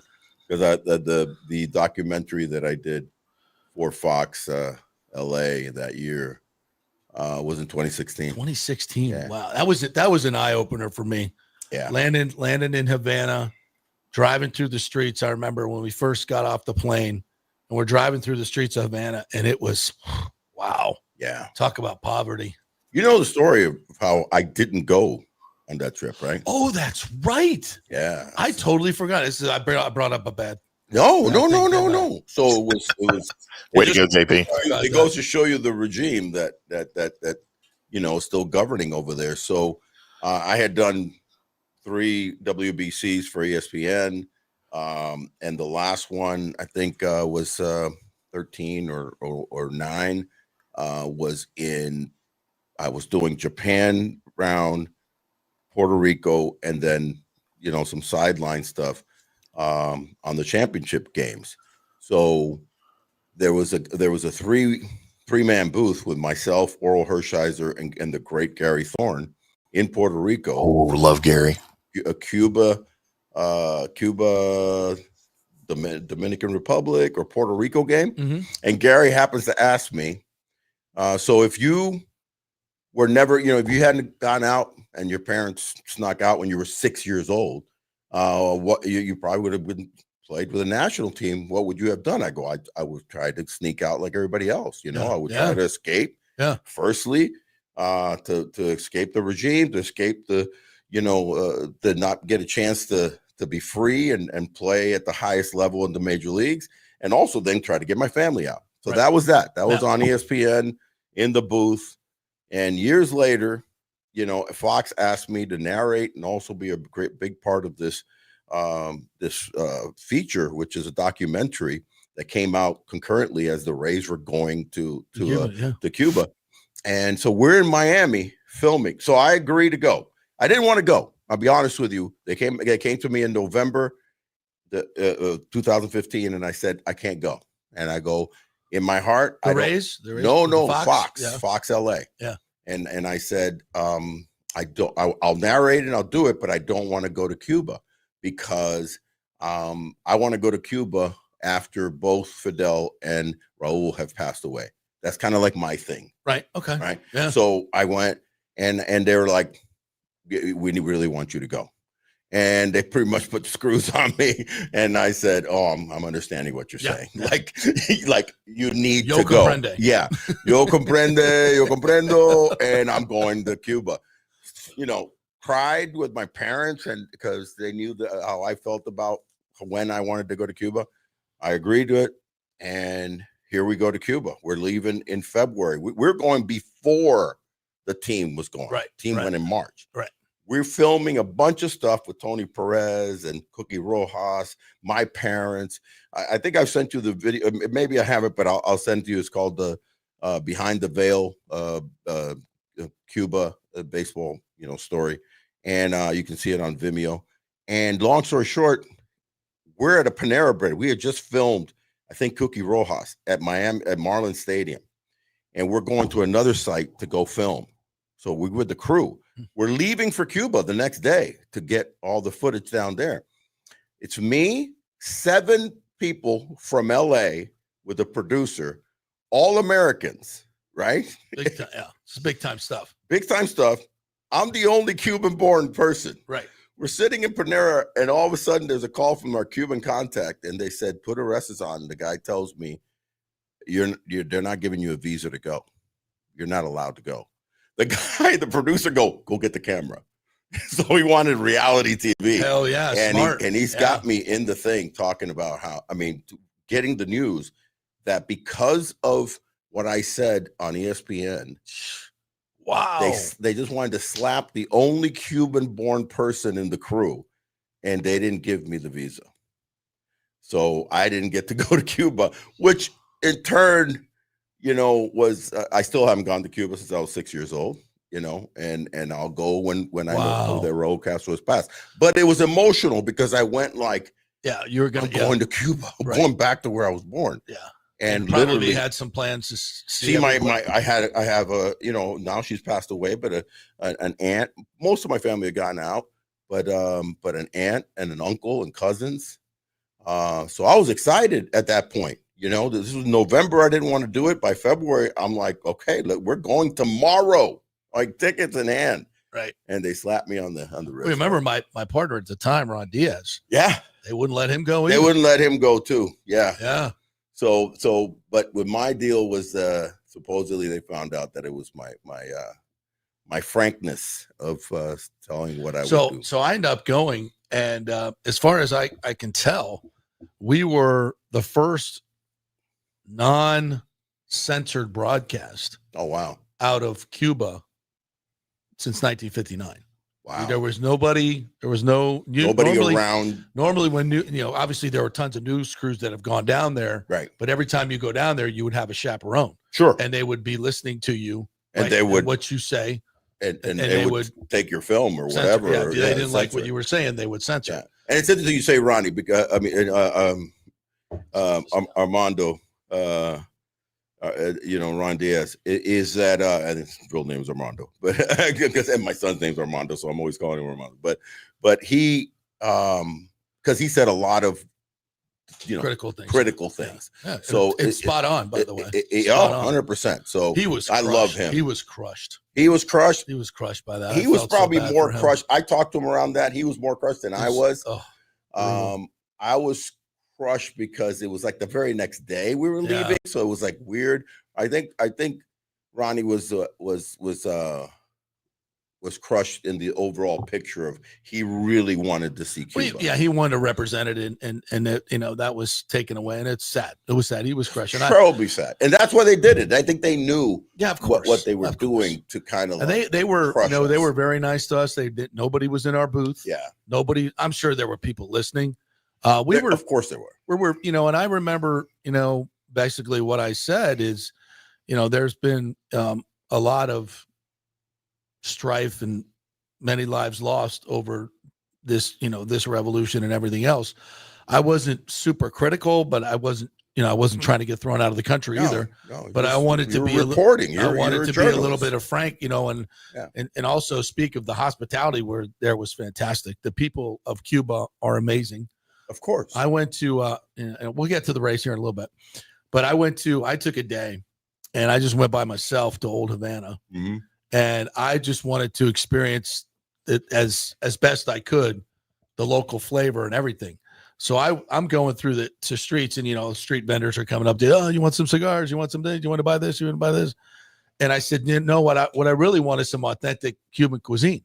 Right. And this one guy who's, I guess they're runners or whatever, he's like, come on, come to my family restaurant. He says, come to my family restaurant. And I'm like, seemed like a really nice guy, I'm like, okay. So I did. You literally went. So first place I went was Hemingway's place where Hemingway used to have the rum on the rocks. Correct, the music was just amazing. It was this open air old Havana place. Right. And it was packed in the middle of the day, and we're drinking Havana Club rum on the rocks with a couple of lemons, what I still drink today. I love it. It's my favorite. And it was just the most amazing thing. And the music is just incredible. Everywhere you go, there's music. Yeah. Just music everywhere. Breakfast, there's music. It's beautiful. And so this guy's just follow me.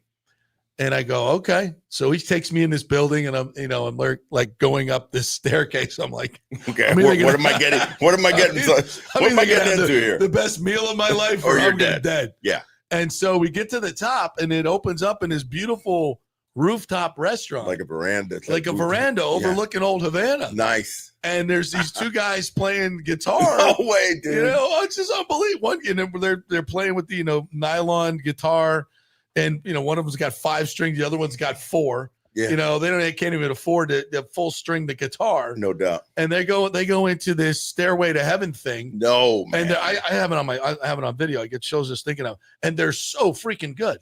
And there's about 10 tables on top of this house and restaurant, and it's just beautiful. And the lady brings out the food, and I was like, you never told me this story. Oh my God, it's so. I got pictures. I'll show you the video. This is phenomenal. And I was like, I told you, and I said, the guy, just sit down and eat with me. Just sit down and eat with me. He's like, sure. So he sat down and ate when it's a cousin owned the restaurant. Right. It was the greatest meal I've ever had in my life. And the music on this beautiful spring day overlooking Old Havana, and I'm just getting plowed. I stayed there for like 34 hours just eating and drinking. My bill's like $20. This is like insanely good. What was the? It was great. I did think there was a moment there I thought I was going to die. The guy that ended up passing away, I guess he committed suicide, Bordeaux or whatever. Yeah. He had that suicide. Yeah, exactly, quote unquote. Yeah. He had that one show I used to love to watch. I still kind of watch it. It's called No Reservations. Yeah, where you go to like places unique like that. places. Yeah, one of the greatest days of my life, man. Outstanding. What a great story. Yeah. Anyway, we digress into Cuba, but it definitely ties to baseball. So. It'll be so nice someday. Hopefully, they can open. I can't wait, and I'm eagerly awaiting it. And when Raul goes, I'm going. And when I get my family sugar plantation back, right there, then you'll be right. Then I'll invite you over and you'll hire those guys to play. Absolutely. All right, let's talk a little Rays baseball here. 1.5 games out there. 1.5 games. Yeah. Did you see this renaissance coming in the middle of the season when we started so poorly? This offense was just dreadful because there was no J-Lo in there. No. There was no. Well, day one, he got hurt. Yeah, so there's no hurt. Chandler Simpson. There was no. And then Morel and Meade just struggling. And last night I look at the Meade's in the 2-hole, Morel's in the 4-hole. Yeah. And if these guys are going to play, I get it. They're trying to trade him, trying to get some value for Morel. Why is he in the 4-hole? Like why? And Aranda's in the 6-hole. Like I don't. Some of these lineups just boggle my mind. The lineup thing is a curious deal, and there's no doubt that the Rays, I would say San Francisco, Toronto a little bit sans their 1-2 guy, right? With not messing with with Bichette. Bo Bichette Yeah. and obviously Vladdy. Junior.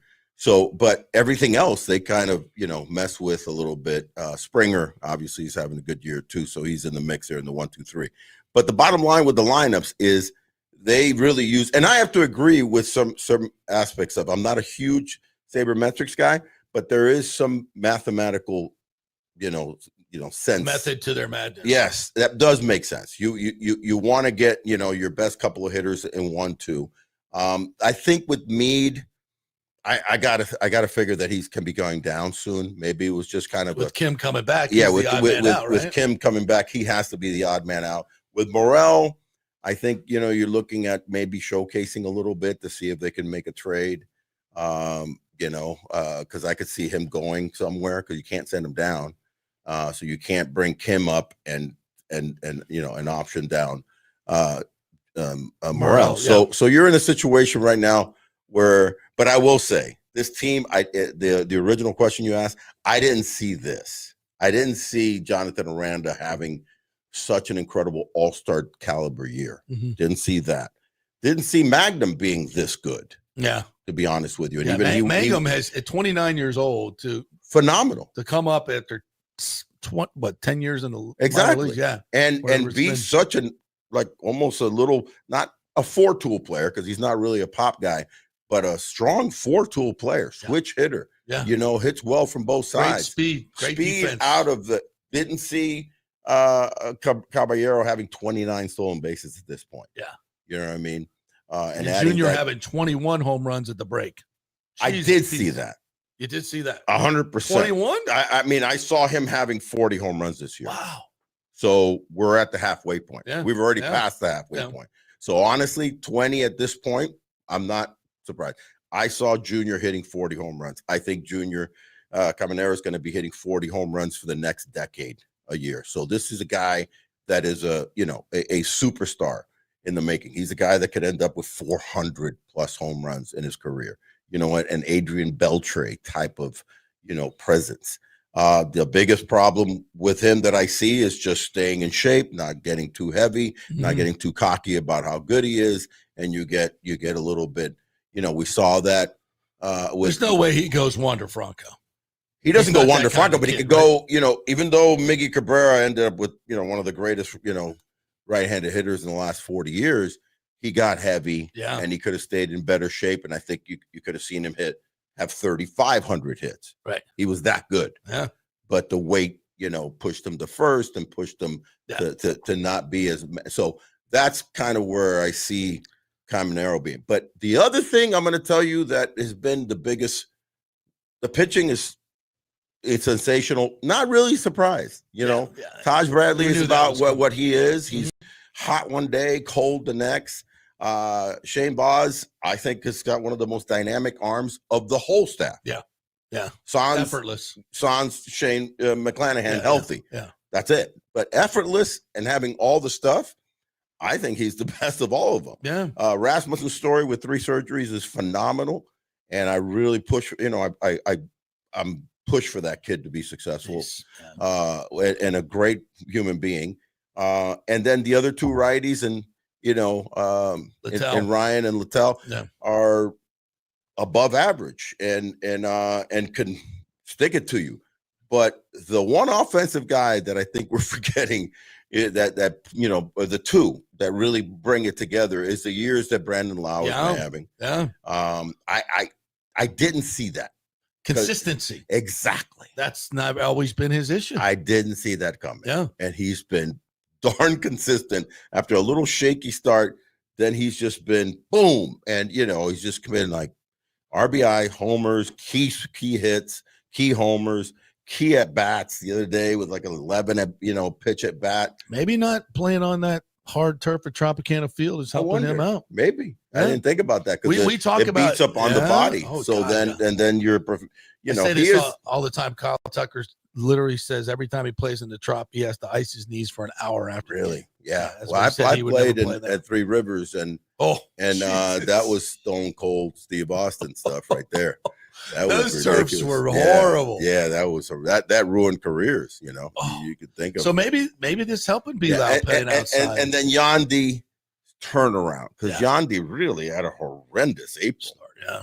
And I'm like, oh, I think he just signed that extension and he's cashing in. Bro, I was terribly wrong. Yeah. Because he's been at about a 380 clip since May. Yeah. And legit 380, driving in runs, hitting for power. Those two guys, when you add the dynamic youngsters, we forget Chandler Simpson. Love that kid. What's not to love? Is now gives you because that's what I think was missing all along. I still think they need that one other pro, thumper. Yeah, possibly. I agree. To push you into October. Yeah. The guys or to play in October. Come up with huge at bats against those showdowns in the postseason with the bright lights, big city, and those kind of come down to some key guys.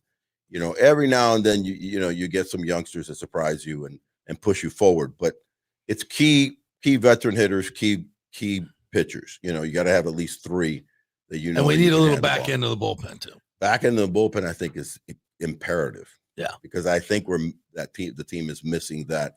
As far as set up, hold 'em guys. I've got full confidence on Fairbanks, but it's kind of leading up to that. It's about the only kink that I would say on the team right now. All right, we got some comments coming in. Jeff Stutler was in early. He wanted to remind you that he said, Orestes, good morning. I used to see you at the Trop and always had a big ring on my hand. I accidentally called you Eduardo the first time I met you because of Eduardo Perez. We did. He said, even though I knew your name, I also saw you at Ferg's on Sunday, and me and my dad talked to you sitting outside at the bar. So very nice. Yeah. Yeah. Eduardo and I have quite the history. And firstly, my history with the Perez family is his father was my idol growing up because he was one of mine too. I was big red machine. Well, you're a big red machine. Well, I got this signed big red machine poster in the other room there. Oh, really? All the guys at from Three that era. Rivers, just the bench squat down in front, and the infield and the outfield. Yeah. No, and the tie to Cuba because I was a first baseman, Cuban-born player. There was none greater for us than Tony Perez. He was the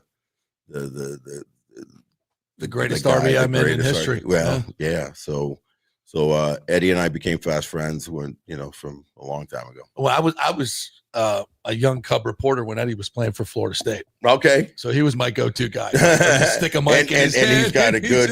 He was so good. Yeah. He's like me. He's not at a loss for words. No, he's outstanding.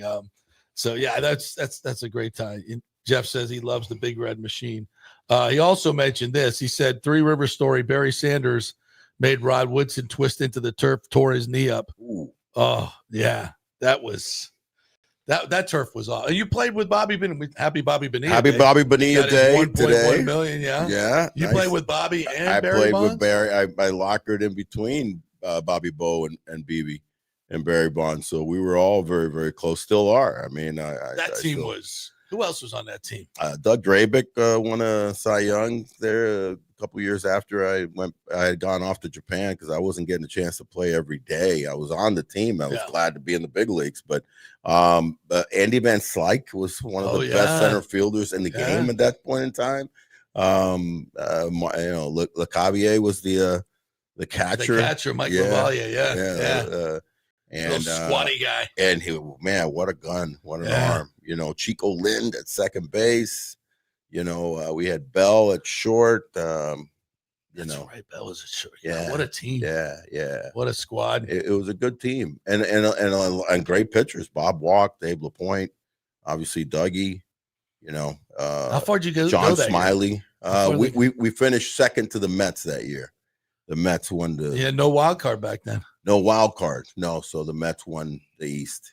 Yeah. And we finished second. What year was that? I went off. That was 88. Then I went off to Japan the next year. Yeah. Conquered Japan. But I will say Barry Sanders, that reminds me, I remember when he wasn't the game on Monday Night Football where he had 2 80-yard touchdowns. Yeah. And in one of them, when he turned back, talking about injuries, the Woodson, Chidi Hanatu tore his shoulder trying to tackle. Oh, him. that's right. You remember on that play? Yeah. Like he turned on him and he got him going backwards and he dislocated his shoulder. I'll never forget that. That was play, a Monday night game, wasn't it? I believe it was a Monday night game where they set a record of 280. One of those plays, John Lynch was like in the hole, but the hole was a little bit too wide. He came up and he was like, "I'm not going to be able to corral."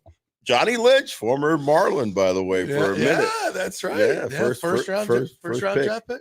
I think he was the first pick. Wow. Yeah, he might have. Well, I mean, not the first. He was a pick. pitcher. It right? was. It was a supplemental draft, so it was just two teams, picking. So was he a pitcher? He was no, he was an outfielder, I think, but he barely played. I think he played one summer and then he went back. Said, "I'm going to go kill people." Yeah, the funny thing about him is that he went back to Stanford, right? So he just played one summer. I played with a guy from Stanford one summer, locker next to him too. And we became fast friends by the name of John Elway in Oneonta, New York. Holy shit. So I played when he with got Johnny, drafted by the Yankees. When he got drafted by the Yankees, I was 19 years old. He was going back to. He was a first round pick in both sports. He would have been a stud in baseball. He was that good. He had 318 that year. He left a little early because he had to go back to the camp. Yeah, they were starting their football. So practice. you played with Elway too. I lockered next to Elway and next to Bonds. Go figure, dude. Come on now. All right, we're going to take a break. We'll come back on the other side. We'll get into a little bit more around Major League Baseball. I want to talk about Cal Raleigh.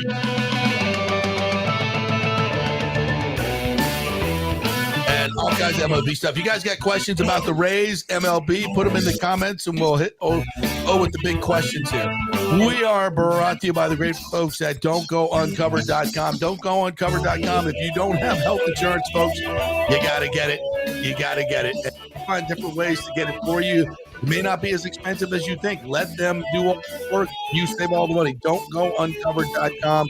Find out if they can find some health insurance that is affordable for you. Don'tGoUncovered.com. Back at 3. JP here for Riveters, the official sports bar and grill of the JP Peterson Show. We're located just south of Ray J and Steinbrenner Field, so it's a great pre- and post-game spot, and the happy hour is amazing. Monday through Friday, 3 to 7. Check out these specials.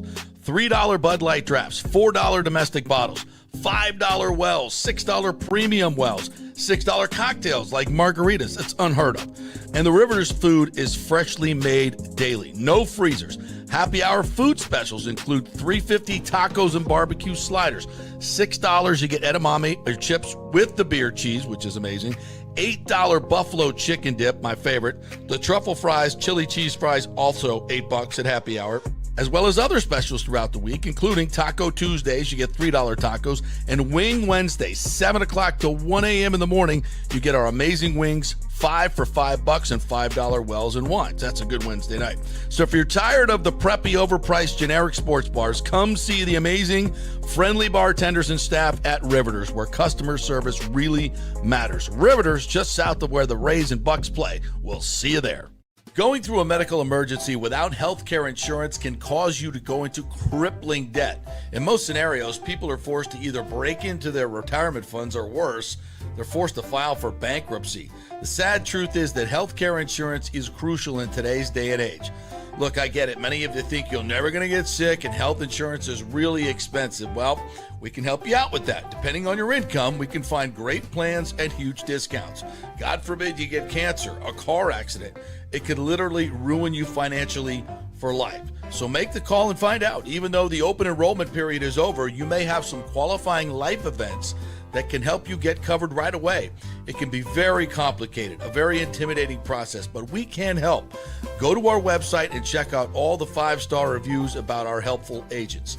Go to don'tgouncovered.com or call 800-669-1505. That's 800-669-1505. Spring means a time of renewal and Rays baseball, and the folks at Italiano Insurance want to welcome the Rays to Tampa and remind you it's time to renew those insurance policies with the now famous Italiano Insurance Checkup. Let the experienced and friendly agents shop your policy for the best price and coverage. Famous for saving me over $1,000 on our auto insurance last year and over $500 on our homeowners. Now that's a grand slam. Might as well get a double play by adding flood insurance and business insurance to your portfolio. Costs less than you think, and trust me, you do not want to risk your home or personal wealth. That's a big whiff. So step up to the plate and call 813-877-7799 and chat with the all-star agents at Italiano Insurance. 813-877-7799 or go to italianoinsurance.com. Go Rays! JP here for my friend Jason Fawcett, owner of On-Site Construction. They do residential and commercial renovations and new construction. As a leading home builder and general contractor, On-Site Construction prides itself on transforming homes through superior craftsmanship, dedication to client vision, and an unmatched commitment to quality and service. It's about building relationships. We take the time to understand our clients' needs, preferences, and budgets so that we can deliver a personalized experience tailored to their unique vision. From the initial designs to the final touches, we're there every step of the way, ensuring that the end result mirrors your vision. Here are some testimonials from happy customers. G. Gibson says, no hidden costs, very honest, reliable, creative, and communicates well. Reasonable and fair with their pricing, no hidden costs. C. Smith said, did not disappoint. I'm very happy with the work. This company really cares and will take care of it. So if you're just thinking about building or renovating, give us a call and let's see what's possible. 813-579-5789 or check out our website at onsiteconstructionfl.com. Let's go. Right now, back to the show on Fanstream Sports. All right, welcome back to the show, brought to you by the great folks at Riveters. Go on over there and enjoy some of their great food. Happy hour today. 3 o'clock goes to 7. So if you go to the Rays game, just over there and go to happy hour. $3 domestics, pregame right there. Or you have to go over to $20 for a beer. At Riveters, great food. They had the fights on Saturday night. It was unbelievable. Oh, the great place to see UFC fights and everything. How was that UFC thing? I didn't. It was good. I didn't it was watch good. It. Yeah, there was, and they had the Jake Paul fight on as well. Oh yeah, Yeah, that's right. so just so you guys don't think I'm talking shit, here it is. There it is. There it is.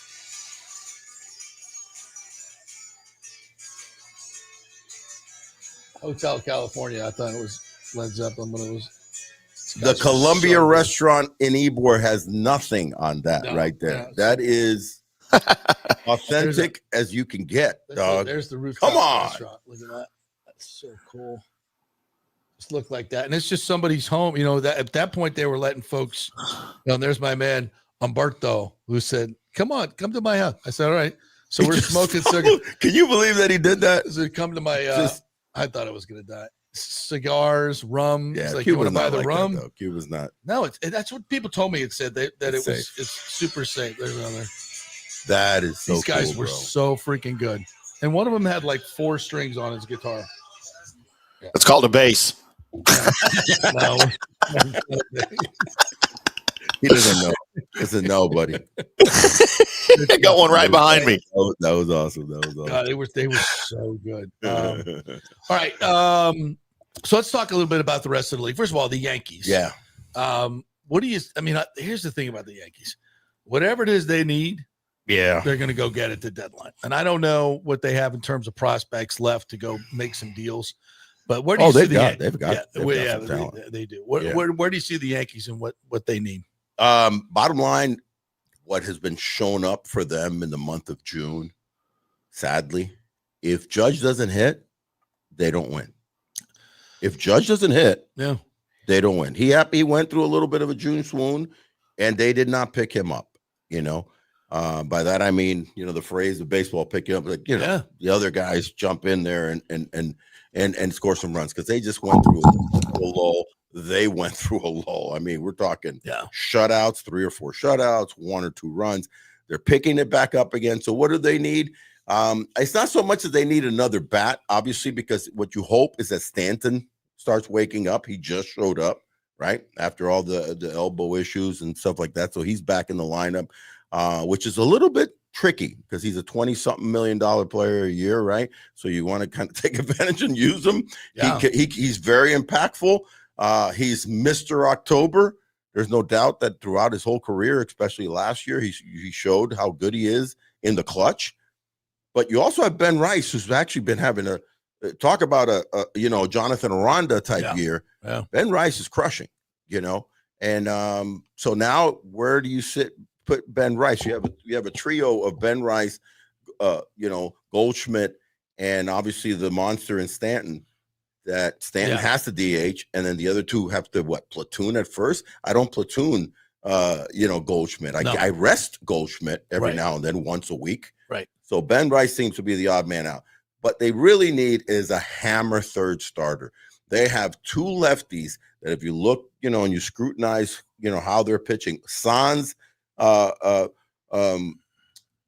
Williams walk issues, which he's got about 37 walks to 119 strikeouts, somewhere thereabouts, 100 and something.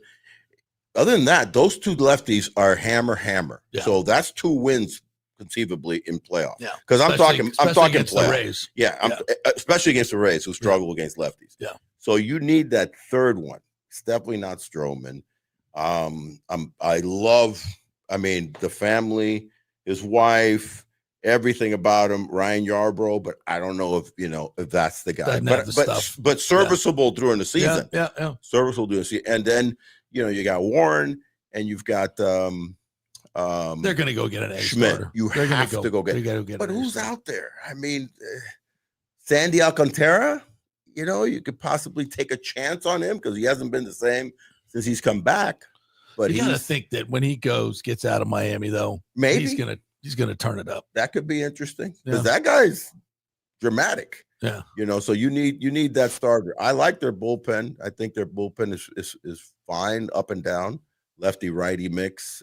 Even Williams is starting to, to be what he's supposed to be.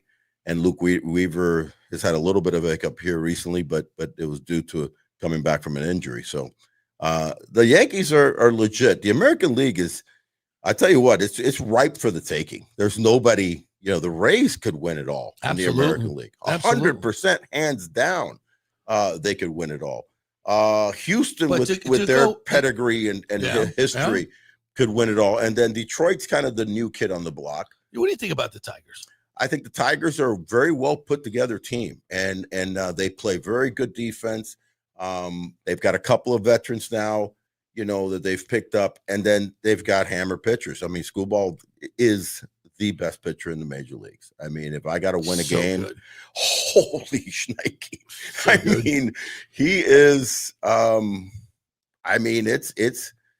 it's Randy Johnson-esque at times, the way that he dominates, he's that good. This stuff is so good. Yeah. And he just mixes it up so much.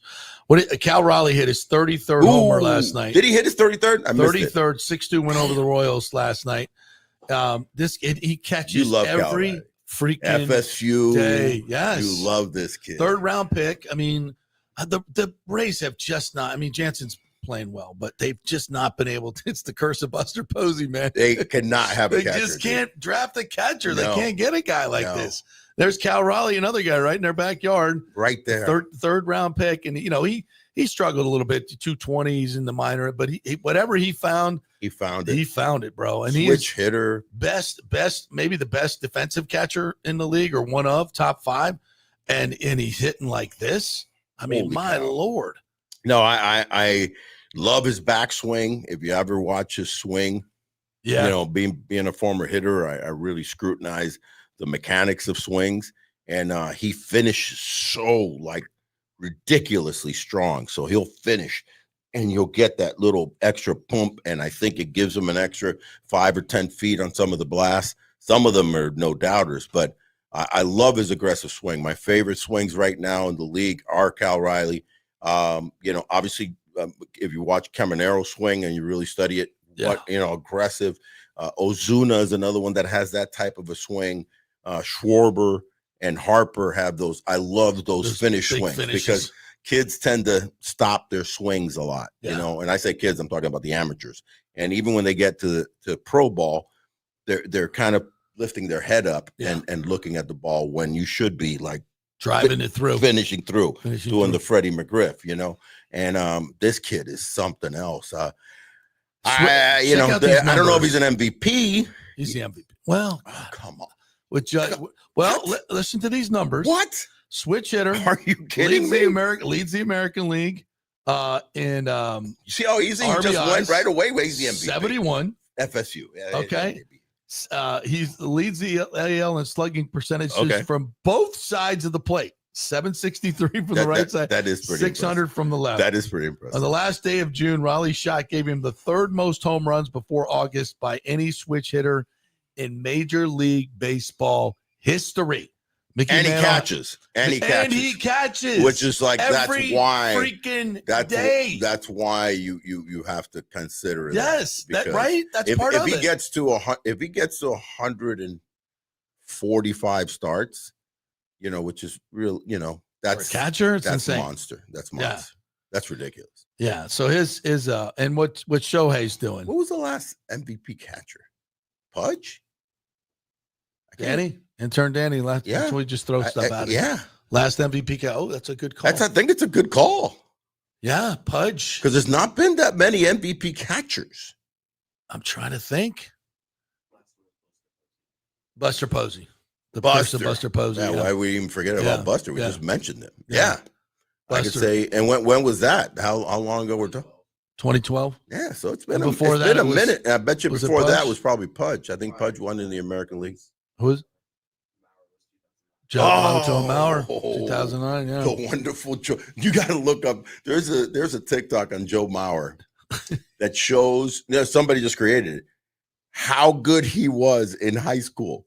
He averaged 30 points in basketball. Yeah, he's a quarterback. The quarterback at I the think most. I think touchdowns. Bobby Bowden recruited him. Yeah, Yeah. the dude was Yeah. everything. He was a stud. Yeah. Joe Whatever. Mauer was legit. All right, so we got a couple All right. MVPs. So now back to the Rays. Yeah. Shane McClanahan. Ooh, He's starting to do bullpens. yeah. Do you bring him back as a 2-inning starter? What do you do with him? I don't mind using him out of the pen. I don't mind doing the Ohtani, Dodgers opener scenario because he's not going to throw more than an inning at a time. So ease him in, and if anything, build him up. And where you really need him, unlike the Dodgers, that I don't think the Dodgers, because of their investment in Ohtani, are going to put a lot of innings and effort in him in October. Mm-hmm. They're going to hope that their guys are back. They're injured pitchers. The Rays might need to lean on him in October and try to get 5 You could innings. use him in the back end of the bullpen. You could use him in the back Shane. end. In fact, they've been having some struggles with would Would it be good for his arm to pitch 2 days later after throwing an inning? No, you still have to massage that. So Yeah. that's the thing about the bullpen. You're not going to be throwing them back to back days. No, certainly not. No. That's out. But I actually like what the Dodgers are doing, which is giving him Ohtani enough rest to throw an inning in the third. But they can do that because he's on the he already has a roster spot. Whereas Yeah. if you bring McClanahan back, you're going to use him for 2 innings or 3 at the beginning of a start. I mean, Yeah. he's taking up a roster spot. So there's that, but you got to bring him back. Obviously, You got to bring him back, and you got to build him up build him up. because if And, he can, I mean, if he can get conceivably going, and he if could get back 5 for innings. the playoffs Right. and get 5 or 6 innings out of Yeah, it. just 5. If Yeah. I can get 5, I should, and we're talking elite 5 innings, because if he's anywhere close to where he was, I mean, this guy was lights out, man. He was right there with Schoolball, if you think about it for a little while. What he was about throwing that nasty. yeah? And now what about Hassan Kim? Now, Love the kid. I mean, he's hitting 198 in AAA. That I don't- doesn't matter, right? No, Get what him I'm up. worried about is how is he waking up every morning after 3 games in a row with his shoulder. That's all I'm worried about. Yeah. Because he's gonna hit. I don't care if he's hitting $150 in AAA. It's just, how are you feeling? Are you pushing it because you want to get back, or are you hitting 150 or 198 because it's still injured? It's so yeah. Because I'll tell you from history from Asian players that you're supposed to, you can play injured, you're not supposed to play hurt. Mm-hmm. They'll play hurt. They push it. They push the envelope, bro. Yeah. And they will just say, I'm supposed to be out there. Mhm. I'm gonna go. And I don't know, so hopefully he's he's healthy. If he's healthy, so goodbye Curtis Mead, or trade Jonathan and Morel and and start playing him at short and maybe even a little bit of second base. So he, to ease up his throws and stuff like that. But the bottom line, Caballero and Walls have been playing so good. They have been. And they've actually been hitting too over the past 2 months. I saw somewhere where Taylor Walls had 17 RBIs in the month of June. Yeah. That blew my mind. Yeah. Because that guy cannot hit. I know. It's funny because he can catch suddenly and he can pick it, but he is Mark Belanger reincarnated. We know who he is, Mr. 192. Yeah. Back in the day. Back in the day, remember we didn't mind when there were lots of shortstops that hit under 200. Ozzy hit under was low when he first came up. And then he became a really good hitter. But they didn't care. No. Back in the day, Bud Harrelson and these guys were like incredible defensive players. Stick Michaels was one. And it was don't worry about it. Bucky Dent never hit. He just hit clutch a couple of times. In a Lucky F and Dent. So absolutely. But the bottom line is that Taylor Walls is an incredible defensive shortstop. But you just keep him around and you give him at bats. But you got to put Kim out there. Caballero is curious, man, because I love his game. And he's so valuable with his versatility. And what an outfielder. I mean, what an infielder. We knew that. I know. What an outfielder. I mean, the speed. This guy leading the league in stolen bases last year. How is that happening? And he doesn't even play half. I know. But he's not going anywhere. He's not going anywhere. No, I wouldn't give him up. No. I would give up a bullpen arm and some minor league kid and Jonathan and not Aranda. Not Aranda. I mean Morel, Christopher Morel and go. Does anybody want him? I mean, I mean, he's not making a ton of money. No, true. So, unless you're just going to DFA him, because it's right around the corner. I mean, that's more realistic. But somebody might want him if you package him. Well, you're going to package him when you go get that power hitting outfielder, whoever he is. I like O'Hearns from the Baltimore Orioles, but the Orioles now are like, they've made a little bit of a blip in the last couple of weeks, I think. Would they trade him in division, you think? Sure they would. If they get something what they want back. Sure they would. It just depends how much they feel like they're done. Right. But if the players I read an article just recently where they're like, they're pleading ownership, like we're going to make a turn. We're going to turn this thing around. This is around the time that players kind of plead to their ownership, don't break up our team. But where are they? They're 37 and 47. They're 11 games out. They're 5-5. I think they're 7 games out of the wild card. Yeah, they're 5-5 in the last. They've won a couple. That's the thing about the extra wild cards is the people think they're in it, but they're really not. And they're really not. They're really not. Right. Yeah. So you have to look at the pitching. If I'm Baltimore, you sell. I sell and look till next year. You're not that far. You've got some pitching injuries. And what is he? What's he make? O'Hearn. O'Hearn is 31 years old, and I don't think what's his contract there. Where we're at, I would have to say that he's probably more in 7 million, 7-8 million, even less than that. Because I think he's in arbitration years, like first or second. Because it took him. He might have a little more years in the big leagues. Yeah. I think he might have 8 or 9 years in the big leagues already. Yeah, that would fit nicely. I'd like O'Hearn, because then you had 8 million. You were right. I nailed it. You were right. Nailed it. You're good. Nailed it. And we can, so that's not much salary to add. Even we can handle that one. Can we? No, I'm just kidding. It's just the Rays. They're not notorious for adding salary. But they could do that. Of course they can. I'm being facetious. Yeah, absolutely. They can handle 10 million, 15 million in the second half of the season. They could. Will they? Right. Yeah. I guess the question is, will they? Will they? How can you not? With this pitching staff, you're right there. It's such a deficit. You're got right that. There. Morel's not going to do it for you. You're right there. And you got it. And that's always... But here's the craziest question that I've got to ask. In all, I guess it probably has happened. It has to have happened. Okay.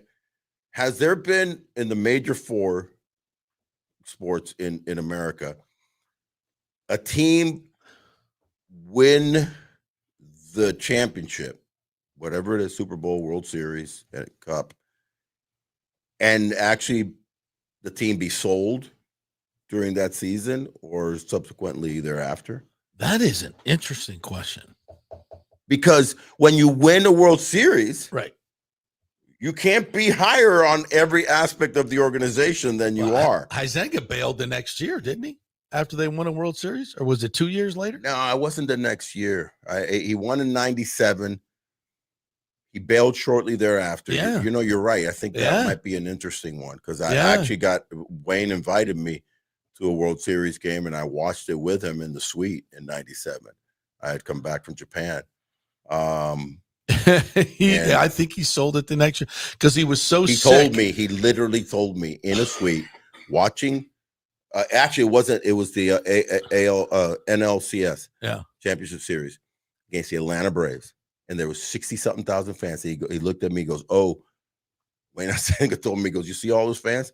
Where were they on a Tuesday afternoon when I had Alex Fernandez throwing, who I, paid a lot of money to bring, and, Kevin Brown and blah, blah, blah, and all these guys that he had, right? Right. And he goes, "It's frustrating to me that now we, have to open up Joe Robbie for a playoff game." He goes, "This is a really fickle area for baseball. A front-running area. For baseball. No, for everything. You got it in Miami. If you're not winning, tricky. And the stars aren't showing up, it's not the place to be. That's a great point. Then it's not. The Heat were nothing until LeBron showed up. Yeah. To be honest, I mean, they just Shaq. They won with Shaq and Dwayne Wade. But again, that was a little Hollywood. Yeah, it had to be. You have to have the stars, and you got to be winning. They're not going to support you through the down years. If the Hurricanes were bad, the Hurricanes, the only time anybody ever showed up at the Orange Bowl was when Florida State or Florida was there. Yeah. Any other game, it was 20,000 people. Yeah. Unless it was a big game. Yeah, unless it was the Orange Bowl. The like Dolphins, Nebraska. when they didn't have stars, they draw flies. It's a front runner. We had 43,000 the first year. Yeah. Every game at the Marlins, 93 inaugural year, and then it went down to like 17. But it's one of the things we've talked about is people dog Tampa and Miami as a marketplace, but we've never done it right in either place. That Hard Rock Stadium or whatever it was, that Pro Player back in the day was just an awful place to see a baseball game. Yeah, well, Joe Robbie. It was just an awful place. Oh no, horrendous. Yeah. Not only was it a football stadium that was shaped, so it killed me as a left-handed power hitter, 370 down the line or whatever. But where it was on County Line Road, nothing around it, nothing. So see, the beauty of football. And Wayne wanted to build Wayne's World, the first battery. Yeah. Remember back in the day, and they wouldn't support that. He wanted to win Wayne's World in Miramar, Florida. Yeah. He showed me the diagram for that. It was a shame. Wayne was a visionary, obviously. Yeah. With Blockbuster and all that. By the way, did you find out of any owners that have sold? I don't on remember. The year that they won a championship. Yeah. That actually could happen here. Yeah, you can imagine. And can you imagine, like, it's announced, new stadium, new ownership, and the team just goes on a run to the World Series. And then they move the freaking games. And they play it in Miami. Only in Tampa Bay. Holy shit. They're going to do that, too, for the series and for the ALCS. Yeah, not just the World. No, I think the ALCS. And they have to. To be honest with you, it's not like They don't have to. Yeah, they have to. So here locally, the Texas Rangers sold in 2011 after they lost the World Series. I don't know if that's what you're talking about, but yeah, that's good one. Yeah, the Rangers sold after they lost the World, but they didn't win. They didn't win. Yeah, it wasn't that's a good one. But not many has definitely not been. an NFL team. That's never happened. No. Basketball, I'd have to go back and research it, but I don't think so. No, this could be. It could be. Now, the reason I tell you that they have to move the ALCS to Miami, they can't play it. I saw some article about maybe they'll play it at Raymond James. No, you can't play it there. You can't play it there. No, you can't. But it's because the revenuing from it goes to so many different, the players, so umpires. This is what There's you so many can people do in revenuing. This is what you can do in Raymond James. How do you get 40,000 people? You can sell tickets to watch the game in Raymond James Stadium on a watch party and have a big freaking tailgate for the world. How about a football tailgate for the World Series? This is one of my crazy ideas. We sell. It's not crazy. We bring in some bleachers. We get up to 15,000. You keep it in the family there across the street. We have a big freaking tailgate. We have big stages over there. The players, they go, hour and a half before the game, they go do a little warm up. If the Rays play the Savannah Bananas in the ALCS, then they can play it at Raymond James Stadium. I love it. I love that. But the players come over, do a little warm up. They can do a pregame Savannah Bananas, right? And if they win the game, they run over there, bust them over there. Then afterward, they do a couple laps and go high five the fans over there. It's crazy, I know. Maybe if they lose to the Savannah Bananas play in the World Series against. All right, great stuff, man. Thanks for coming in. Against the Philadelphia Phillies. By the way, I'm picking the Phillies in the World Series. Oh, you got the Phillies? Yeah. I could go ahead and put it down. Phillies you didn't even play for the Phillies. Not winning, but going to the World Series. I haven't decided who's winning yet. Oh, a rematch of I'm thinking the National League. I'm 2008 World Series, Rays and Phillies. I think they have a combination of no rain, please. Of a lot. No frozen rain. And I can't stand the Philly fans, but I'm just going by baseball. Yeah. There you go. Okay. That's a good team. Oh, thanks a lot. You got it, man. My pleasure. Thank you guys for watching as usual. We will be back tomorrow with more fun and frivolity. Go Rays tonight. I will not be able to go out to the game, but maybe tomorrow. We'll see you tomorrow. Bass. Good day, everybody. 4 strings is bass. No, it's not, the bass. Not a bass. It's the bass, JP. I know what a bass guitar looks like. When you have 2 rungs that don't have strings on it, that means bass you're missing 2 strings. You don't know what you're talking about, man, okay?